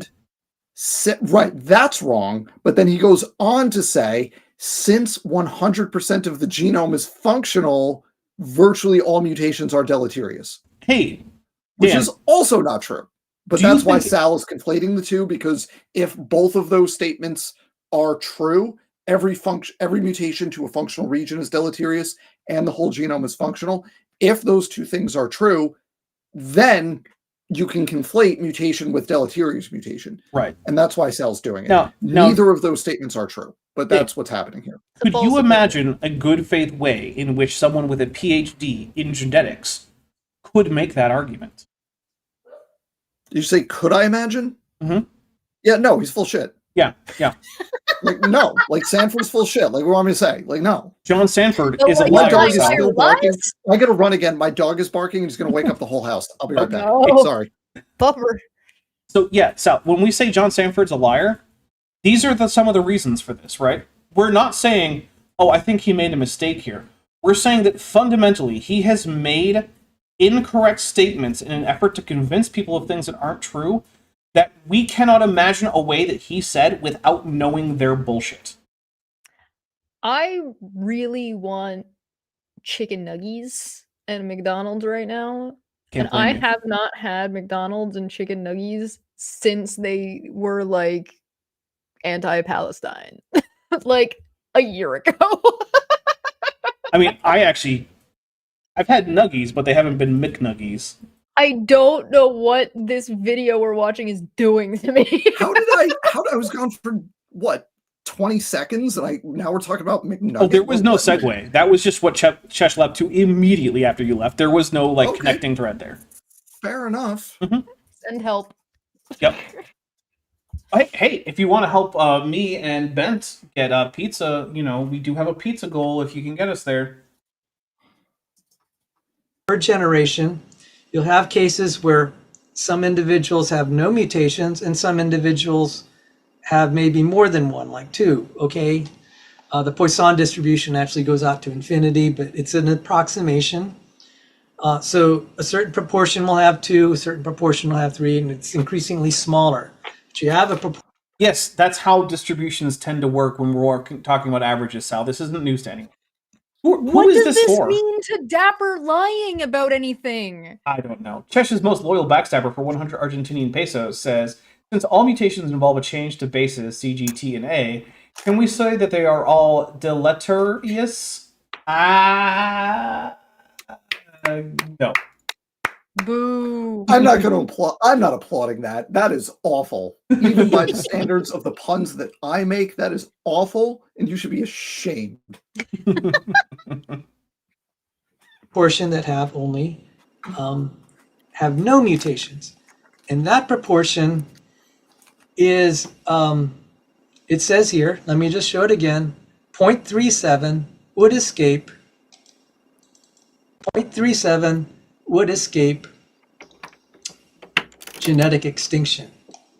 Okay, 0.37. So I'm just going to show here. Okay, here we go. I'm going to put in a U of 1. Mm-hmm. And I'm going to use, this is from Poisson's formula. So, dear Lord. Just to make it a little easier, let me just do this. So, setting up your Excel sheet, or no, this is Excel, right? Yeah. Oh no, it's LibreOffice. Did Okay. you notice that it's called Dinosaur Extinct? Oh no, I didn't. It's actually LibreOffice. Yeah, so I don't know what their spreadsheet program is called, but whatever. This is the kind of thing you do in advance, Sal, is you set up all this stuff so that you don't need to take some time. Like that time that I made an entire warning for the stream beforehand, because I know we would need it, and I also like went out and found like backgrounds for this, and did the background of like getting your holding your video. Makeup, I got dressed. Because Dapper is a professional. Mm-hmm. Put in hairspray. Yeah. I got all dressed up for this, and this is what I get. And I was accused of telling Chesh to get dressed up, which I did not. I just said that she needed to not get me a community guideline strike. I was informed to not get a community guideline strike, and that Sal was coming, so so I was like, okay, I gotta dress up for this. Well, it was Sal. It was Sal video, not that Sal was coming. I hope, because that would be false advertising. Dapper did not lie to me. All right, that you know of, that I'm aware of as of right now, that I can think of off the top of my head. Nice. There you go. E raised to the minus u. All right, so E raised to the I've had whole minus streams about math and been fine, and this is killing me. Didn't like that. It's supposed to be exponent to the minus raised to the minus u, and let me fix that. 0.37. Yeah. Wow. So no one was saying that the numbers in the math were wrong. Right. That's never been anyone's point. Was wrong. The if was the wrong part. Oh, it's like saying, hey, if I weigh 83 trillion tons and the dog weighs 83 trillion tons, then together we now weigh 166 trillion tons. Yeah, great. The math works out, Sal. But guess what? Neither me or the dog weigh 86 or 83 trillion tons, Sal. No one has ever said that these formulae are going to get you other numbers, Sal. The question is, do they match what we actually see in reality? And the answer for you has to be no. Otherwise, humans wouldn't have lasted the 6,000 years that you think they've lasted, Sal. If the Earth was flat, Chesh said the Earth was flat. We got a couple super chats. Right. Tansha for $5 says, I put on pajamas and ordered beer from the internet. I did more prep for the stream than Sal did for this. Yeah, you did.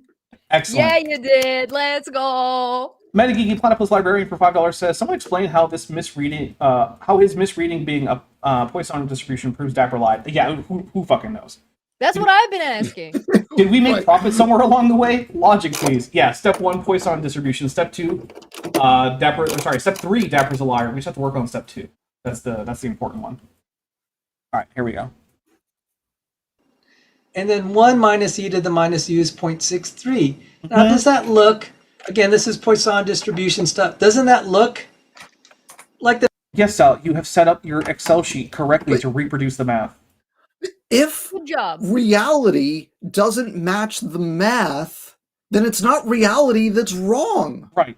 It's your use of which math to use, right? The math is correct in terms of you didn't get the wrong answer given the formula. If I use the formula for velocity when I'm trying to measure trigonometry, I'm doing the wrong math. Mm-hmm. Let's see. Darren Simmons says for $2, he really doesn't understand the subjunctive mood. No, he does not. Although, to be fair, most people I've met don't understand the subjunctive mood. In fact, I bet I couldn't get a great definition from either of my panel members here. That's true for me, because unlike some people, I'm not a linguist. There are some linguists that exist, that's true. Here's a pro tip. If your definition doesn't involve the word irrealis, you're probably not being technical enough. No, if you say that word to me, I think you're talking about Brandon Sanderson's Cosmere and just mispronounced something. Oh. The numbers Mueller got? Yes, Ah! Sal, we all agree that you got the numbers that Mueller got. You just don't understand why he got them and why it's a problem. Good job. And I'm going to point something out. Mhm. What ends up happening is, what if we make, okay, so this is mutation per, Which again, no, it's not, but okay. Per what? individual Okay. per, okay, let me just make it easier. What, Mutation what is per happening right now? individual What are we doing? per generation. I'm just going to Cool. notate it like that. Thanks. Now, if we increase this number to 3, you get a different set of proportions, but Yep. Duh. we'll go back to 1. But I just want to show you that this is in population genetic literature. Number go up means number go up. Sal, you're right, it is in population genetic literature. Do you understand why? I'm taking a drink. I love when creationists point something out like that. Like, why doesn't this math work? Why isn't this in the literature? And the answer is because you're wrong. Mhm. Like, they pointing it out as though it's a gotcha, when the answer is like, exactly. Do the next step in the thought process. Chesh's most loyal backstabber for 100 Argentinian pesos says, my dialect has like 3 different subjunctives, and I don't think I could explain any of them. Well, to be fair, most speakers of a language cannot explain most of the grammar of that language. Most English speakers don't understand how or why adjectives go in a specific order. Yep. I was gonna say it's such a beautiful example. There's no reason for it. It doesn't make, but everyone follows the same rules. Nobody can articulate the rules. It's beautiful. Dan, you just gave the reason for it. It's because everyone does it. It's because everyone does it. That's how languages work. Once everyone starts it's doing great. a thing, that's how the language works now. It's I was gonna try to make a joke by doing it, but I can't think up enough fast You enough to do always it. have a big red dragon. You never have a red big dragon. Yeah. Big red French dragon. So Whenever let's go to French- Knockman right, yeah. and Kroll. Okay, we're pulling This them is back. even more recent, 2000. Okay, wait, I thought it was 1998. Whatever, who cares? It's 2 I years. thought it was 1950. Well, It no, that was was, the previous um, paper. Wait, which paper are we in? Are we still in Airwalker? Because that one was No, we're in a whole 90 new one now. I- Are we on a 98? third paper? We're I on a third can't tell. paper. Lieutenant Math Navigator for $5 says, I like feeling mythicist. I feel like a mythicist is telling me that ancient sources aren't perfect representations of historical reality. I mean, well, that mythicist would be right about that one specific thing. Sal, if I am a baker, let's say I make breakfast and I like making breakfast food, and I hand you a recipe and I tell you it's for waffles, and when you follow the recipe it's pancakes, do you think I lied to you? I do. There's some weird Estimate of mutation rate.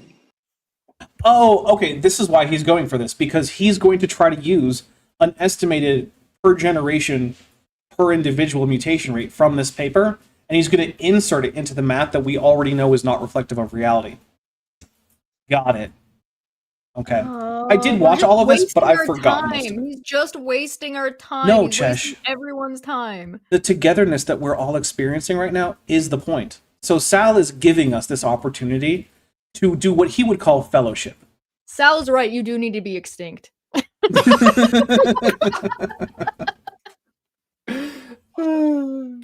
Per I can't top nucleotide that. in humans, and they are perplexed that it seems a little high. The number 3 seems high to them. For U equals 3, the average fitness is reduced to 0.05.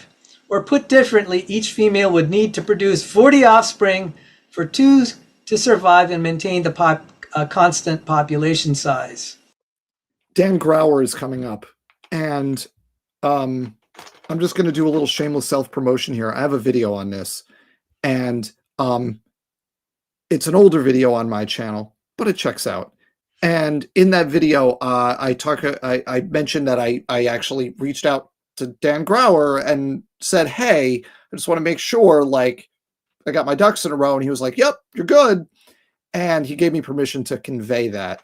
And basically what it comes down to is Sal is going to argue that Dan Grauer published a paper that shows, similar to what he did earlier with the Mueller thing, that under certain sets of conditions, evolution is implausible.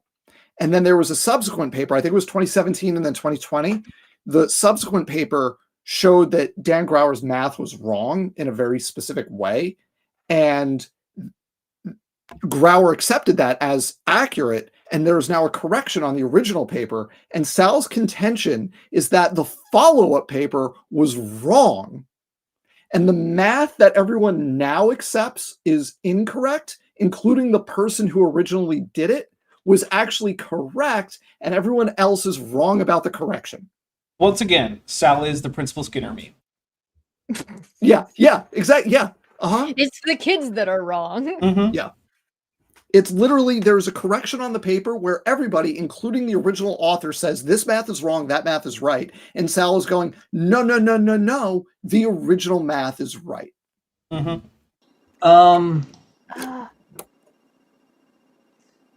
From 50 years ago. And they point this out as a problem. And Uh-huh. let me see, Do they they? may have even... So, do you think maybe this could be just like with Mueller, trying to point out... Can we just highlight your goddamn papers ahead of time so you don't have to find things on a stream? Well, the thing is, he's not highlighting. He's just selecting it. No, but that's what I'm saying. Read the paper ahead of time and highlight the shit you want to talk about. Yeah. Write a note, or actually, like, if you have the PDF, use the highlighting function. There's like a literal function for this. But once again, we're taking a look at math that clearly doesn't correspond to reality. And Sal is saying, well, therefore reality is wrong. No, Sal, that's never how that works. Yeah, right. What? Reality is never the thing that's wrong. Let me see if they... Do you like French toast? Yeah, we like French toast. Do you like waffles? See, Yeah, we like even waffles. they reference Herman Mueller, Nobel Prize winner Herman Mueller. Sal, someone referencing someone doesn't mean that you're right about the paper referencing that person or the paper that's being referenced. Or that somebody else lied that somebody said something they didn't say. Because remember, all of this is an attempt to say that I lied because I said that Mueller didn't say that humans would go extinct if they had more than one deleterious mutation per individual per generation, which he didn't say. I'm right about that. He has not demonstrated that you were incorrect, let alone lying. Right. So step one of the is someone lying is first you have to determine whether or not what they're saying could be used to mislead people, which usually involves showing that it's wrong. Doesn't have to, but it usually does. You haven't gotten to that point, Sal. Well, the other problem that he's doing, that he's got here, is if he wants to demonstrate that you're lying, he's undermining that by saying you actually just are ignorant to what's going on. So if you're ignorant, you're not necessarily misleading people on purpose, or you're not necessarily even saying misleading things, you're just incorrect. And there's a difference between lying and being incorrect by your standard, which he claims he's using. Well, yes, and that is one thing, is he is... Part of the problem is Sal doesn't know what my standard for calling something a liar is. He's said several times Clearly, that I am just leaping to the conclusion of lies, which is a characterization that I disagree with. I think it's pretty clear if you actually watch my content that I take pains to come up with options in which lying is not the only conclusion. I frequently and routinely fail to be able to do that consistently throughout an entire response to a creationist. Which is why many of my videos often have in them an invitation to creationists to explain to me why it is that I so frequently find creationists saying and doing things that I am forced to conclude are dishonest. Also, would you care to guess how many times I've actually had a creationist go ahead and give me an explanation? Is it the same as the number of brain cells I'm going to have left at the end of this stream? Probably. Does this from Sal count?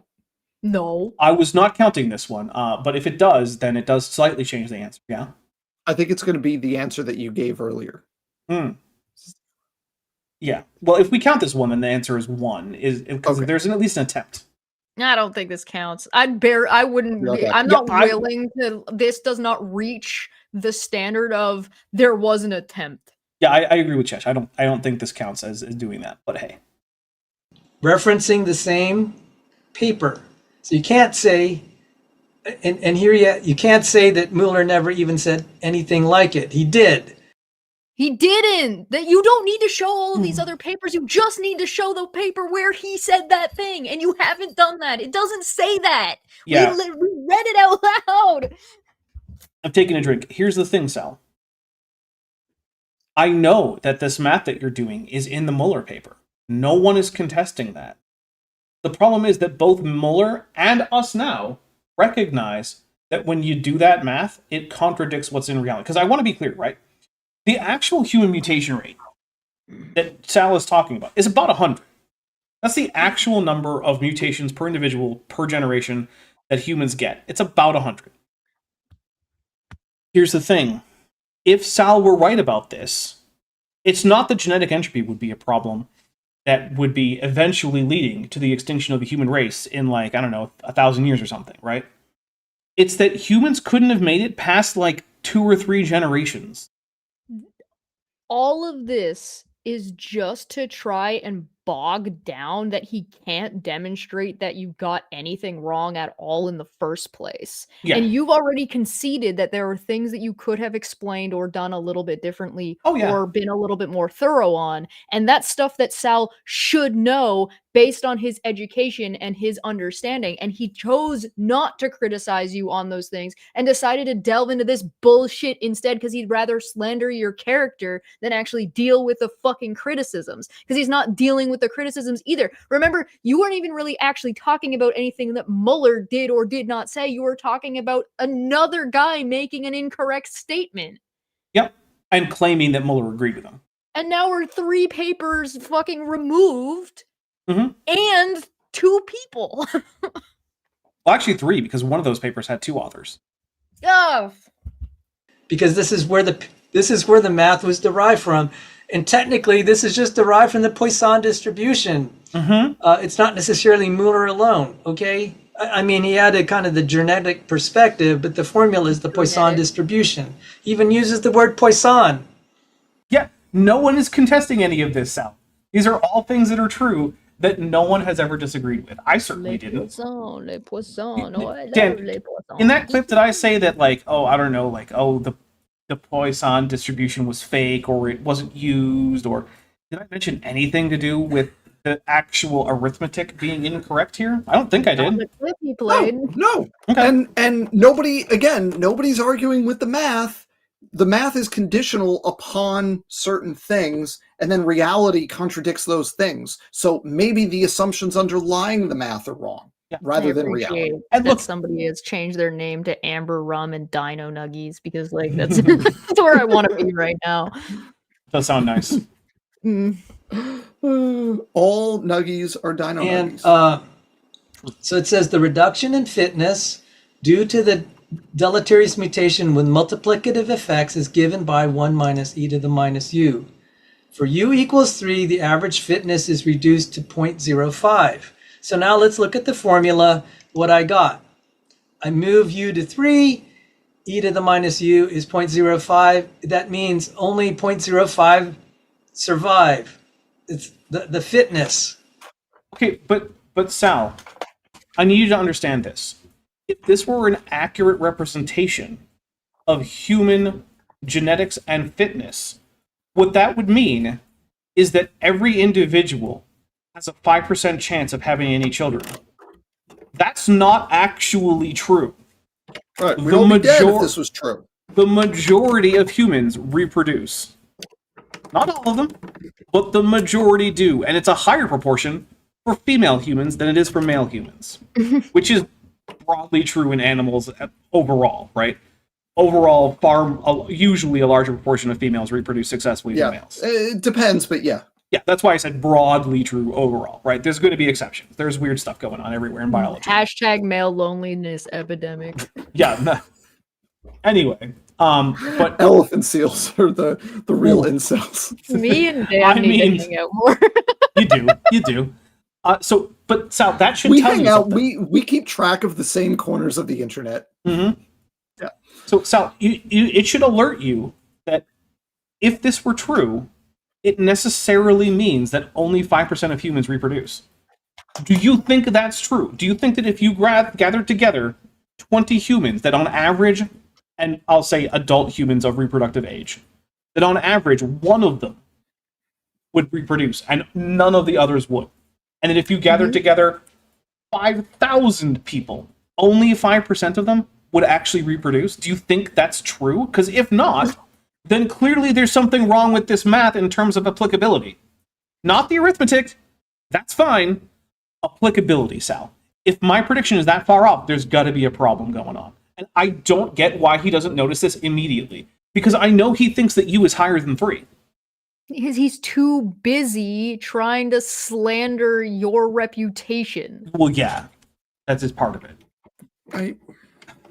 It is really That's why I said it was malicious and nefarious, because it's like, this is the intention isn't to educate people. The intention isn't to be entertaining. The intention is to like just like, what's the word I'm looking for? Degrade your reputation on the internet. That's his goal. Which, what was the verb from before? That wasn't a verb. That's what it's that. Yeah. Yeah, and here's the thing, Sal. You're going to have to become a much more recognizable figure in order to lower my standing on the internet under any circumstances. Burn. Yeah. Yeah, you don't necessarily have to have a very large following to debunk somebody or to demonstrate that somebody's a liar. Like, I've taken down far bigger fish than I am. But you have to be credible, and you have to actually present shit, and you need to pick your fucking targets. Folks, it is almost midnight for me. I have stuff I have to do in the morning. So I do need to call it a night, and I apologize. Have you considered the famous creationist argument? The most common creationist argument. No, you. Yeah, maybe you don't have a lot to do tomorrow, and that's just your evolutionist wanting to sinness coming out. No, my kids are going to be awake regardless of how late I stay up. So the math doesn't matter. The reality is what the math doesn't matter. Reality is going to be what it is anyway. Yeah, exactly. All right, well, we're going to keep going for at least a little bit. But you two should keep going, but I do need to call it a night. This has been super fun, and I appreciate it, Dan. And good night, everybody. Good night. I don't know that we'll finish the entire thing, because quite frankly, this is pretty much all Sal has, is just more of this. It's so dry. So dry. There's a reason why Sal has a struggle in getting to even 5 viewers on a live stream. Help me to help you. Using the convention that Nachman and Kroll are using for fitness. Okay, it's reduced from 1, meaning fit, all the way to 0.05, as far as the entire population. No, Sal, it reduced from 0.37 to 0.05, if you remember. That's how those numbers worked. Which is a little bit weird that you don't remember that, but okay, in order to survive to 1, you would need U to be equal 0. Tasha for $2 says, Dan's just hungry because he's been reading chat. I mean, it could be that. Yeah. I'm hungry. I'm not terribly hungry. I had 2 burgers for lunch because I had burgers that were probably going to go bad if I didn't eat them, like burger patties. Was there pineapple on your burger? No, I put a little seaweed on the burgers, actually, and it worked out. Yeah, I was like, I need more green, and I was like, I have nori. I'll just see how it is, and you know what? It worked. You know what? That sounds like a good idea. I'm gonna try that sometime. And they said, how many offspring are required per couple per female? It's 2 times e to the u, and you get 40.17 using this formula. So, if that were true, that would mean that every female human needs to have 40 or higher children in order to get 1 grandchild. Did your grandmother have 40 or more children, Sal? Because neither of mine fucking did.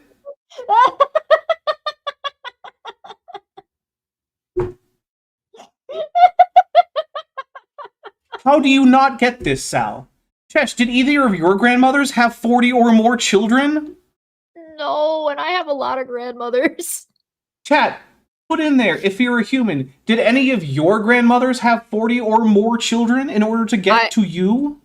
To be clear, when I say I have a lot of grandmothers, I'm going to count 1, 2, 3, 4.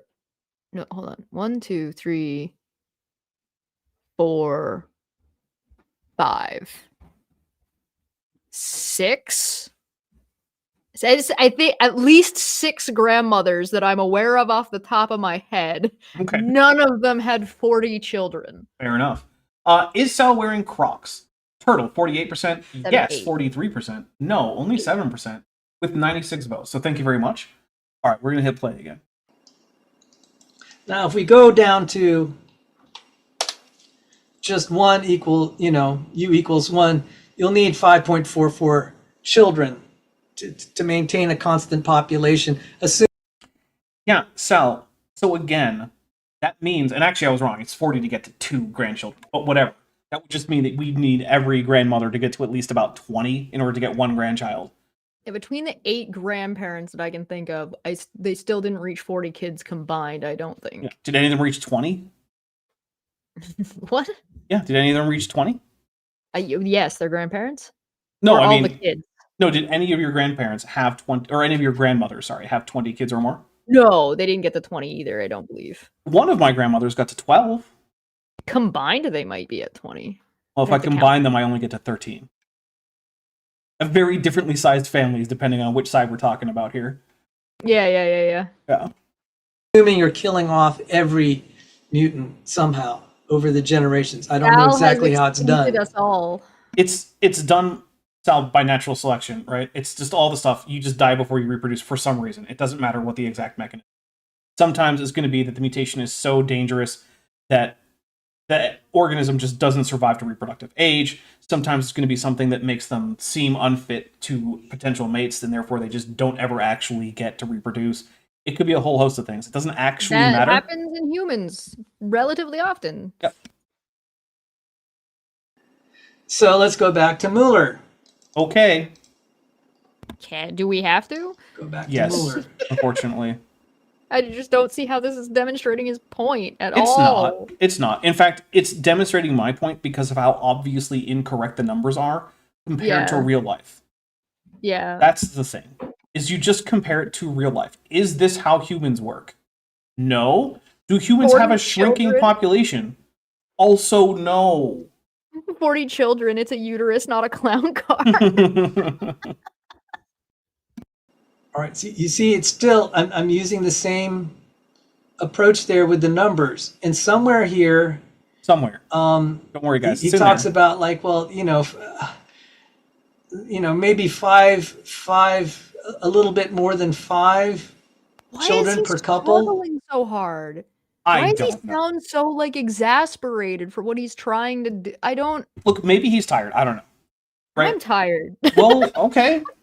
I mean, we're probably not going to go that much longer. I'm just teasing. We're probably only going to go for another 4 or 5 hours. Yeah, let's go. 12-hour stream. I would be so dead. Oh, man, I'd be back live again with Manya. At the end of it. And then it would be time for Star Trek. And you would have to finish that art for me in the meantime. And then I would also have to go live with Geo about fascism after that. Damn. Hey! It's somewhere in here. Okay, Sal, sure. You gonna find the it? The point I'm making that actually proves that Dapper lies is in here I've somewhere. seen the number 5 somewhere. Trust me, guys, But it's in there. It's not that consequential. He was just saying that, Use the if you have a function. reproduction... Right? Control F, Sal. If you can select the text, Control F will work. Rate that is like humans, which is not that high compared to other creatures. If the mutation rate is above 1, Come on, Sal. Make a sentence. it will Let's lead. go. It uses the incidence of mutational impairment in man. I'm taking a drink. I can't keep doing this without taking a drink. And so he goes through this. So it's not like Mueller didn't cover it, and he's being referenced by other population geneticists. Patrick for $5 says, slaps top of uterus. You can fit so many creationist lies in this thing. AIG is a bag of 40 children creators. I'll take a drink for that. Thank you very much. That's a good one. That is good. I like that one. Let me just adjust the funding thing here, because you never know. We might get to Somehow in 1950, Mueller knew how to add to his paper, Dapper Dino will lie about this paper. Proof of psychic powers right here. Precog. And this, contrary to what Dapper Dino is saying, he's saying Sanford's conflating this with Mueller's ratchet. No, he's not. Actually didn't say that, Sal. Although I can see why you might make that interpretation, which is why I don't think you're lying when you say this, Sal. See what I'm doing here? I can think of a reasonable reason why you might say that in good faith, and therefore I don't think you're lying, because I think you believe what you're saying, and you're trying to tell people things that you think are true. I think he just forgot what you said by now. Well, it could be, yeah. And I will admit, I do think that I was right to talk about Mueller's ratchet, because it's an important thing to get across, but I don't think that it was I don't think I went about it in an optimal way. I do think I should have talked more about things like why have we not died 100 times over, and then I think we could have also gone into Mueller's ratchet and talked about why that also doesn't work. And like, if I were to redo the series, which by the way was done like 8 or 9 months ago, like I've forgotten most of what I was going on about. But if I were to redo it right now, I probably would change that section. I will admit that. I do think that particular clip is one of the weaker parts, Sal. But I'm also not wrong in it, Sal. You're also not lying. Also true. This is the 1950 paper. Load of Mutations is not specifically about Mueller's ratchet. You're right, Sal. It's not. Although, to be fair, Sanford didn't cite that paper either. He just kind of vaguely referenced it. So at most, the best case scenario that you could make is that I got wrong which paper he was talking about in a talk in which he did not actually name the paper. That is the worst case scenario here, Sal. And I'm still not wrong. Thoughts and prayers. Right? Thoughts and prayers. It's the problem now of deterioration in human populations. Which is even stupider, by the way. So, I don't know, maybe you should thank me for giving John Sanford the benefit of the doubt to think that he was talking about something that is at least less stupid, because at least Mueller's ratchet is a real thing that occurs in the real world. Oh my god. At least it's got that, Sal. But Dapper, you don't understand. You're lying because he was actually talking about something completely different. Which, well, first, I mean, it isn't completely different. But yeah, it's still not lying. And I cannot emphasize the degree to which I have to say that the point you're making, here, Sal, is dumber than saying that Mueller's ratchet applies to humans. And while, again, I do admit I should have done a better job in that section, I'm still not wrong. Mueller's ratchet still doesn't apply to humans. And the mutational load here is still not a valid critique because the math doesn't correspond to reality, Sal. And you should be able to tell, just from being a human who exists in a world with humans, that you know. And Dapper still isn't lying. Mm-hmm. Still not a lie. He says our load of mutations. He's specifically focusing on the diploid organism. The math is oriented toward this diploid. Yes, in this case it is. I will say that. That is true. Scenario, because he's using the Poisson distribution. I don't think that's why, but I don't really care. I don't want to think about it. It doesn't matter. So there you go, Dapper man. Man? What? Now what? Nothing you said makes me wrong, Sal. Or a liar. Or a liar. Yeah, not even wrong. Just definitely not a liar. You're out of your depth. You're a nincompoop. You're accusing people of lying. Not in that clip. Ooh, he's pointing now. Uh-oh. Also, again, not in that clip. I did say I had trouble thinking that Sanford didn't know better, which is true. But I actually don't have enough evidence to say that he was definitely lying in that clip. When maybe it's just a mistake. Maybe it was, but it seems unlikely, which is what I said. Dude, you've made a mistake by your own standards, dude. You better clean up your act. I disagree. I disagree that I've made a mistake. Although I will accept that my response was suboptimal. I don't think that's the same thing. You better clean up your act, dude. Yeah. Or that does make me wonder. Or, what is the or? Or else. Oh, or else. Got it. Ooh, or else you're gonna get extinct. Oh, maybe that's it. You're gonna get extincted. Oh no, Ceratosaurus will be extinct again. Oh no. Consider yourself totally humiliated.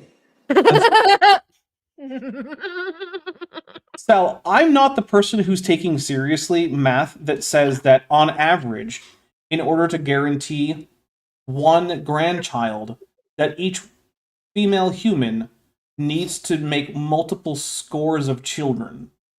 Do you feel I'm not that. yet? I don't. In fact, I feel the opposite of that. Because of how absurd it is that Sal thinks that, hey, if the math contradicts reality, it's reality that's wrong, and Dapper should know that. Because that's what's actually happening right now. It is hard for me to understand how Sal could come to this conclusion that the math is right, reality is wrong, and Dapper should have known that. How? How does that work, Sal? I don't think you're lying, but what it makes me conclude is that maybe you're just an idiot.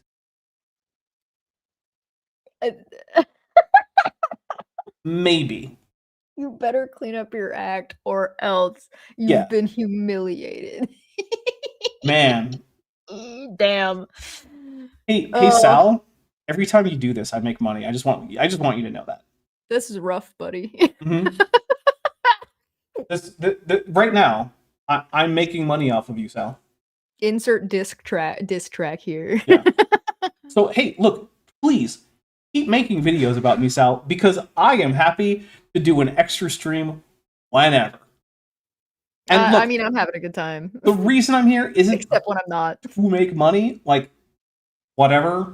There's a reason that I don't have like constant extra streams because I don't need to always have a whole bunch of money. I'm fine right now, but I am doing it. And Sal, every time, if you want to help me, if you want to be like one of my biggest supporters, Sal, one way you could do it is by continuing to make content for me. Keep trying to slander Dapper, it'll go well, I'm sure. Yep.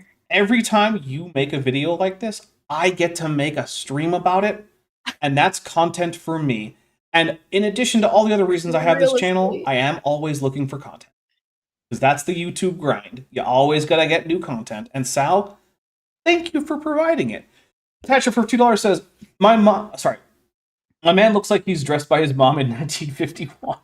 He's LARPing for the paper. Maybe. Look, maybe he's just out of belts. I don't know.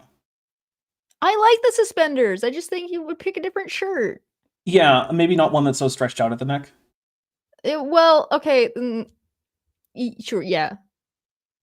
Fed up with your conduct, man. Oh no, he's fed up. Oh my god, what are you going to do about it, Sal? What are you going to do to stop me? What are you going to do to stop me from continuing to point out how fucking often John Sanford lies? On average, every 13 or so months. What are you going to do? It's such a like I said at the beginning, this is such a weird hill to die on. Like, it's just it's such a not very important thing. But that's the thing. I pricked Sal's ego. Well, Sal needs to adjust his ego, clearly, because his ego is tied up in a whole lot of nonsense, and maybe do some self-affirming exercises. I'm absolutely with you on that. It's sickening. I'll give people charity.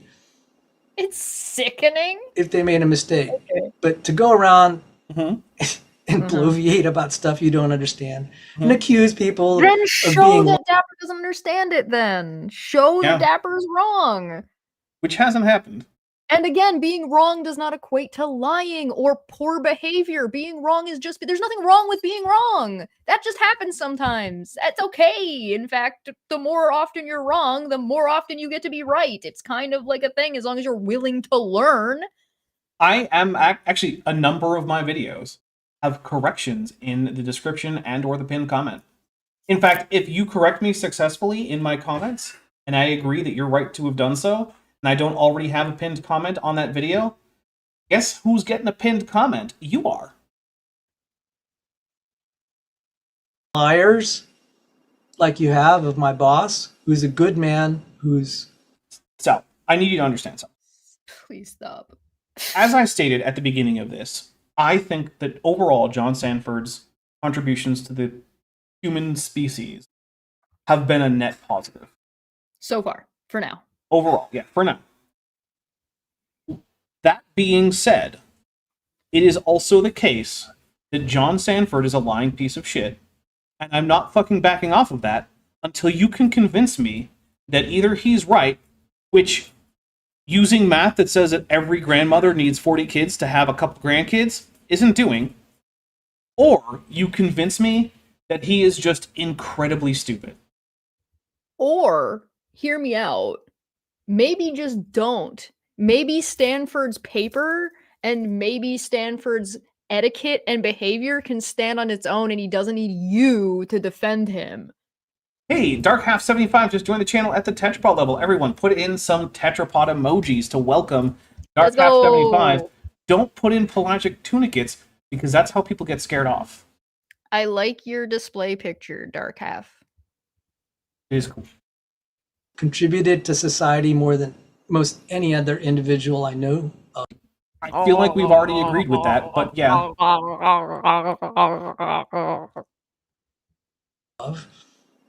Who's sincere, who's never asked me. I don't know that I can agree that he's sincere. I think he's sincerely a young Earth creationist, but he's clearly not sincere about everything he says. To agree with him, or demanded I agree with him publicly against my conscience. Okay. Did anybody say I'm that not gonna- he did do that to you? No. What, the fact that you're denying that this thing happened so much, so often, when fucking nobody mentioned it, makes me think that he, in fact, did do that thing that you're saying he definitely didn't do. I'm not at that point yet, but I gotta say, Chesh has a point. The fact that you keep bringing it up is a little bit weird. Doth the lady protest too much? Accuse you of that, but you know, you're showing a lot of hypocrisy on top of everything, man. You don't. Oh no, I'm being hypocritical. Like, maybe someone who would say that the model that predicts that every female human needs to reproduce 40 times in order to get a couple grandkids, and that saying that that seems reasonable. Maybe I'm being hypocritical like that. So There's one level of this that we didn't discuss, and it's that Dapper is clear about what his expertise is, and isn't necessarily going around doing talks to people and claiming authority to make said statements in the first place. So even if you do catch Dapper lying, it's still not even necessarily the same, not only kind of lie, but at the same scale or with the same kind of impact. And I'm not aware of any lies that I've told on this channel. Or publicly on YouTube overall. I'm not going to sit here and say I've never lied about anything in my entire life, because that's just not true, right? That would be a lie. Yeah, that would in fact be a lie. I have in fact lied to people before. But yeah, I used to lie to people for fun. Well, I don't think I've ever lied on the channel that I can remember. But Sal, feel free to go do the thing that you've never done and watch all the videos that you want to respond to, and then let me know. Don't hold yourself to the same standards you're holding other people to. And I do, Sal. I don't know why you're so bitter about creationists, man. Sal, I was lied to for decades by creationists, and currently, creationists are helping with a fascist takeover of the country with the most powerful military in the world, and are currently helping take away healthcare veterans benefits, and all sorts of other things, just the constitutional basic rights that every person in the country is afforded. Young Earth creationists are helping with that.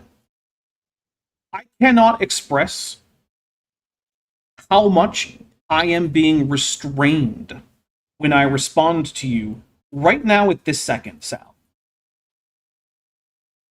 Brick.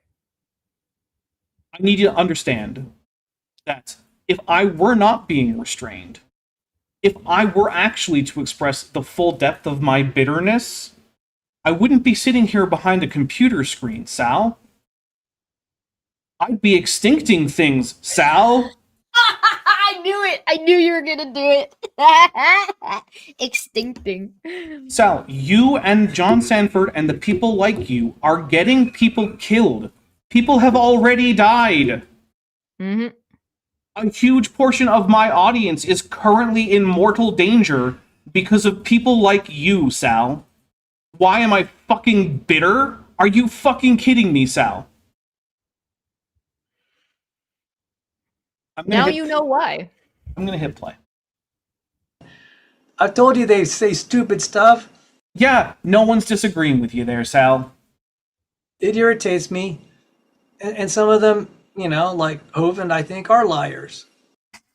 I'm glad that you managed to get the Yippee. lowest level where you're like, yeah, Hopen's probably lying. Yeah, good job, Sal. Want a cookie?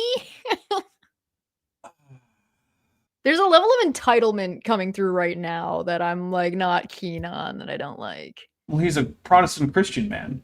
The only way that he could be more entitled is if he were white. More white, yeah. Because he's Filipino. So literally the only thing that keeps him from being as entitled as like the currently humanly possible in the United States. Right. Yeah. As if he were a white evangelical Christian man. He's only most of those. And he's probably straight. I mean, I assume so. I know that he's expressed his interest in women. I don't know that he hasn't expressed or doesn't have interest in men. So, I mean, maybe he's bi. I don't fucking know. I'm just more adding in that would be another... Yeah. He's at least able to pass Adjective. as straight, so it doesn't really matter, right? Right. Because it actually doesn't matter that much if you're straight or not. It matters if you can convince people that you're straight. Which isn't that hard to do since it's the majority of people. So all you basically have to do is not really overtly express any interest in same-sex interactions. Yeah. So, like, yeah, it's pretty easy to pass as straight if you want to. That's your goal. Sure, yeah. Passion for $5 says, Chesh, as Robert Evans says, some people need a brickin' with 3 LGBTQ plus pride flags, and then 3 trans pride flags, and then a Godzilla, and we'll take a drink. Thank you very much. Hey. And yes. Yeah. And yes, in fact, the LGBTQ plus community is one of the communities that are currently being targeted. They're not being targeted yet quite as hard as immigrants, but I'm sure it's going to get there. Yeah. There's a lot of know. laws. If you're curious about like the anti-LGBTQ laws going on in America right now, go and I've heard a really good argument that the United States is already currently engaging in a genocide directed at those people. Go check out Surris's channel, Surris Skeptic. He made a really good video about it. Amber Rum and Dino Nuggies for $2 says petition for unrestrained Dapper. I think that's just Saturday. This Saturday, not this Saturday, next Saturday. Oh, next Saturday. Yeah, next Saturday over on Chesh's channel. Debate Hub. Also, if you watch the next premiere that I do on next Thursday, I will make a similar speech to Walter Veith in that video. It's already on my channel as a short that's been up there for a while, because I felt like it was important enough to slice out that little chunk of the video and upload it publicly before it even... Actually, I think I did that before it even went into early access. So, yeah. But not Dr. Sanford. Yes, God damn it, I can't even fucking talk. Yes, Dr. John Sanford is not as bad as Kent Hovind. I'm not going to pretend that otherwise. It's like not a competition. It's a criticism. But he is still lying, and you have done nothing to dissuade me or anyone else of that. Now I think he's more of a liar than I did when I got here. Yeah. You had less context before. I had less context, and now with like the how hard Sal is working makes me think he's dishonest about other things. And my message to you, Dr. Dan, you better read these papers. You keep accusing me He has read the paper, Sal. And he has this thing called an education in the topic that you don't have, Sal. Sal, you read a paper that said that the model says, and I'm going to keep pointing this out, you accepted at face value a model from a paper that indicates that in order to have a grandchild, a female human needs to have 20 or more children, and to get to just a couple, they probably need 40. So I need you to think about that. I need you to think about how crazy that is. We're talking about if this model is true and the human mutation rate is what it is, then according to Sal, we don't get to today. If Sal is right about when the Earth started and Adam and Eve and whatnot, we don't even get to Noah. Yeah. The human species would have been extinct before Noah, Sal. And you can't make the argument that there were no mutations going on before Noah because we already have too much human diversity. And if you want to say that it all started at the end of the flood, which you do, Sal, then there has to have been genetic diversity increasing before Noah and his kids and their wives. You'd have to be able to at least even get to from Noah to the various civilizations and the differences between them and Hebrews and Egypt. Yep. All right, Good luck. Yeah. The math doesn't math. You keep referencing this equation, and I told you this equation, I called it the bonkers equation. You did call it the bonkers equation. Because the equation is bonkers when you try to apply it to real life in terms of things like humans, Sal. Let me show it to you, and I'm going to highlight it. You said, and you repeated it, that this expression, which is the number of children needed per couple, depending on the mutation rate. Technically, it's per female, but I get it. It's fine. Sure. You said that equation was wrong. Well, yeah, because it obviously is, as you've already shown us, Sal. Charybdis for $5 says, I had a mule. His name was Sal. 15 years on the Debunking channel. Yes, I know that doesn't rhyme correctly, but the illusion works too well. Well, thank you very much. And yeah. I will add that $5 in here. There we go. All right. Well, let's put in the figure 10. Oh my God, he's trying to argue so if that we have 10 the equation functions as an equation, the equation isn't wrong when he's just wibble wobbling the word wrong and completely ignoring the context and what was meant when you said it was bonkers. Yeah, he's trying just being an asshole. Mm-hmm. Yep. It's a semantic argument. Per individual per generation. To eliminate those mutations, you'd need roughly 44,000 offspring per female. Yeah, that doesn't sound bonkers at all. What do you mean? Sal, you're right that this is bonkers. But the thing that's even more bonkers is that you think that this is still a representation of reality that is reasonably accurate. Sal, think about this. You think that U is about 100. Think about that, Sal. That means that in order for the human population to just not decline, the average quote-unquote couple needs to produce 44,053, we'll say, offspring on average, Sal. The human population is currently expanding, Sal. The population is going up. This cannot be reflective of reality.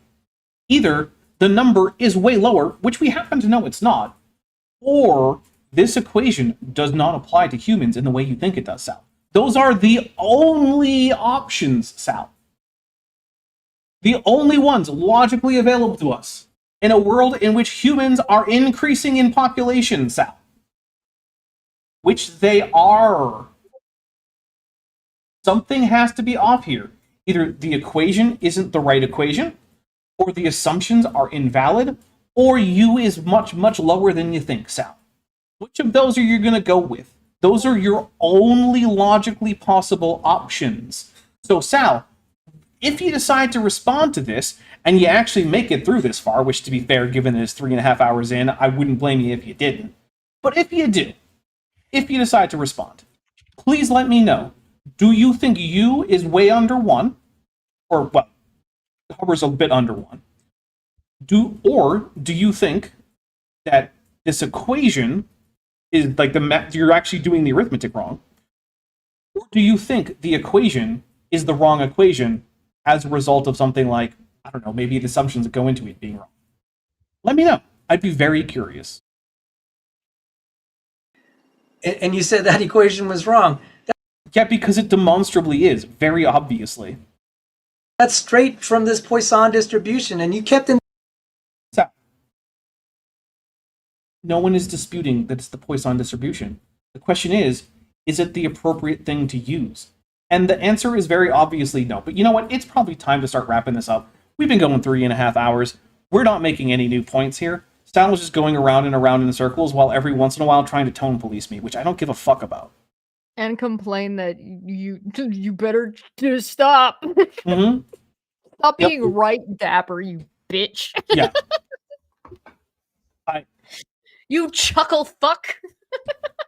So, yeah, to conclude, Sal's best argument as to why I'm wrong is to accept at face value math that is obviously not reflective of reality.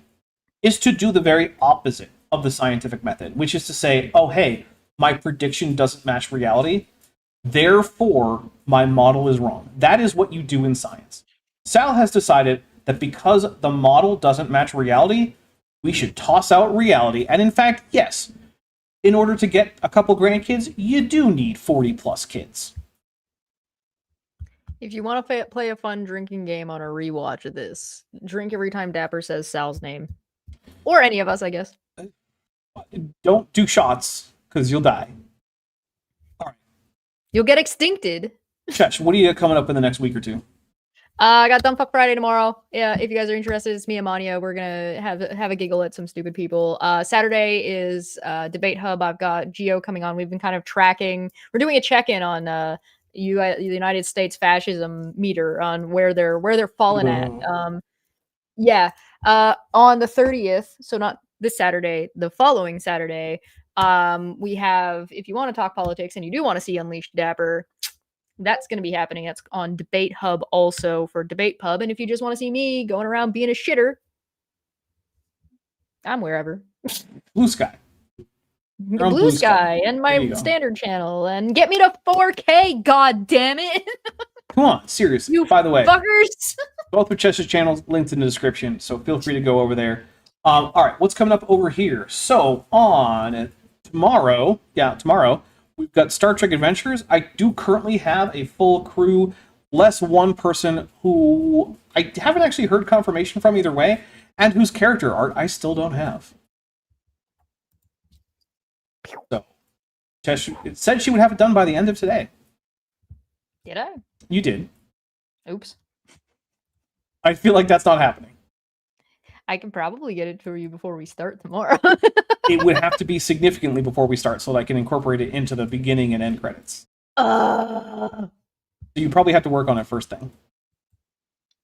I'm not gonna be up that early. You know what I'm doing as soon as we get off?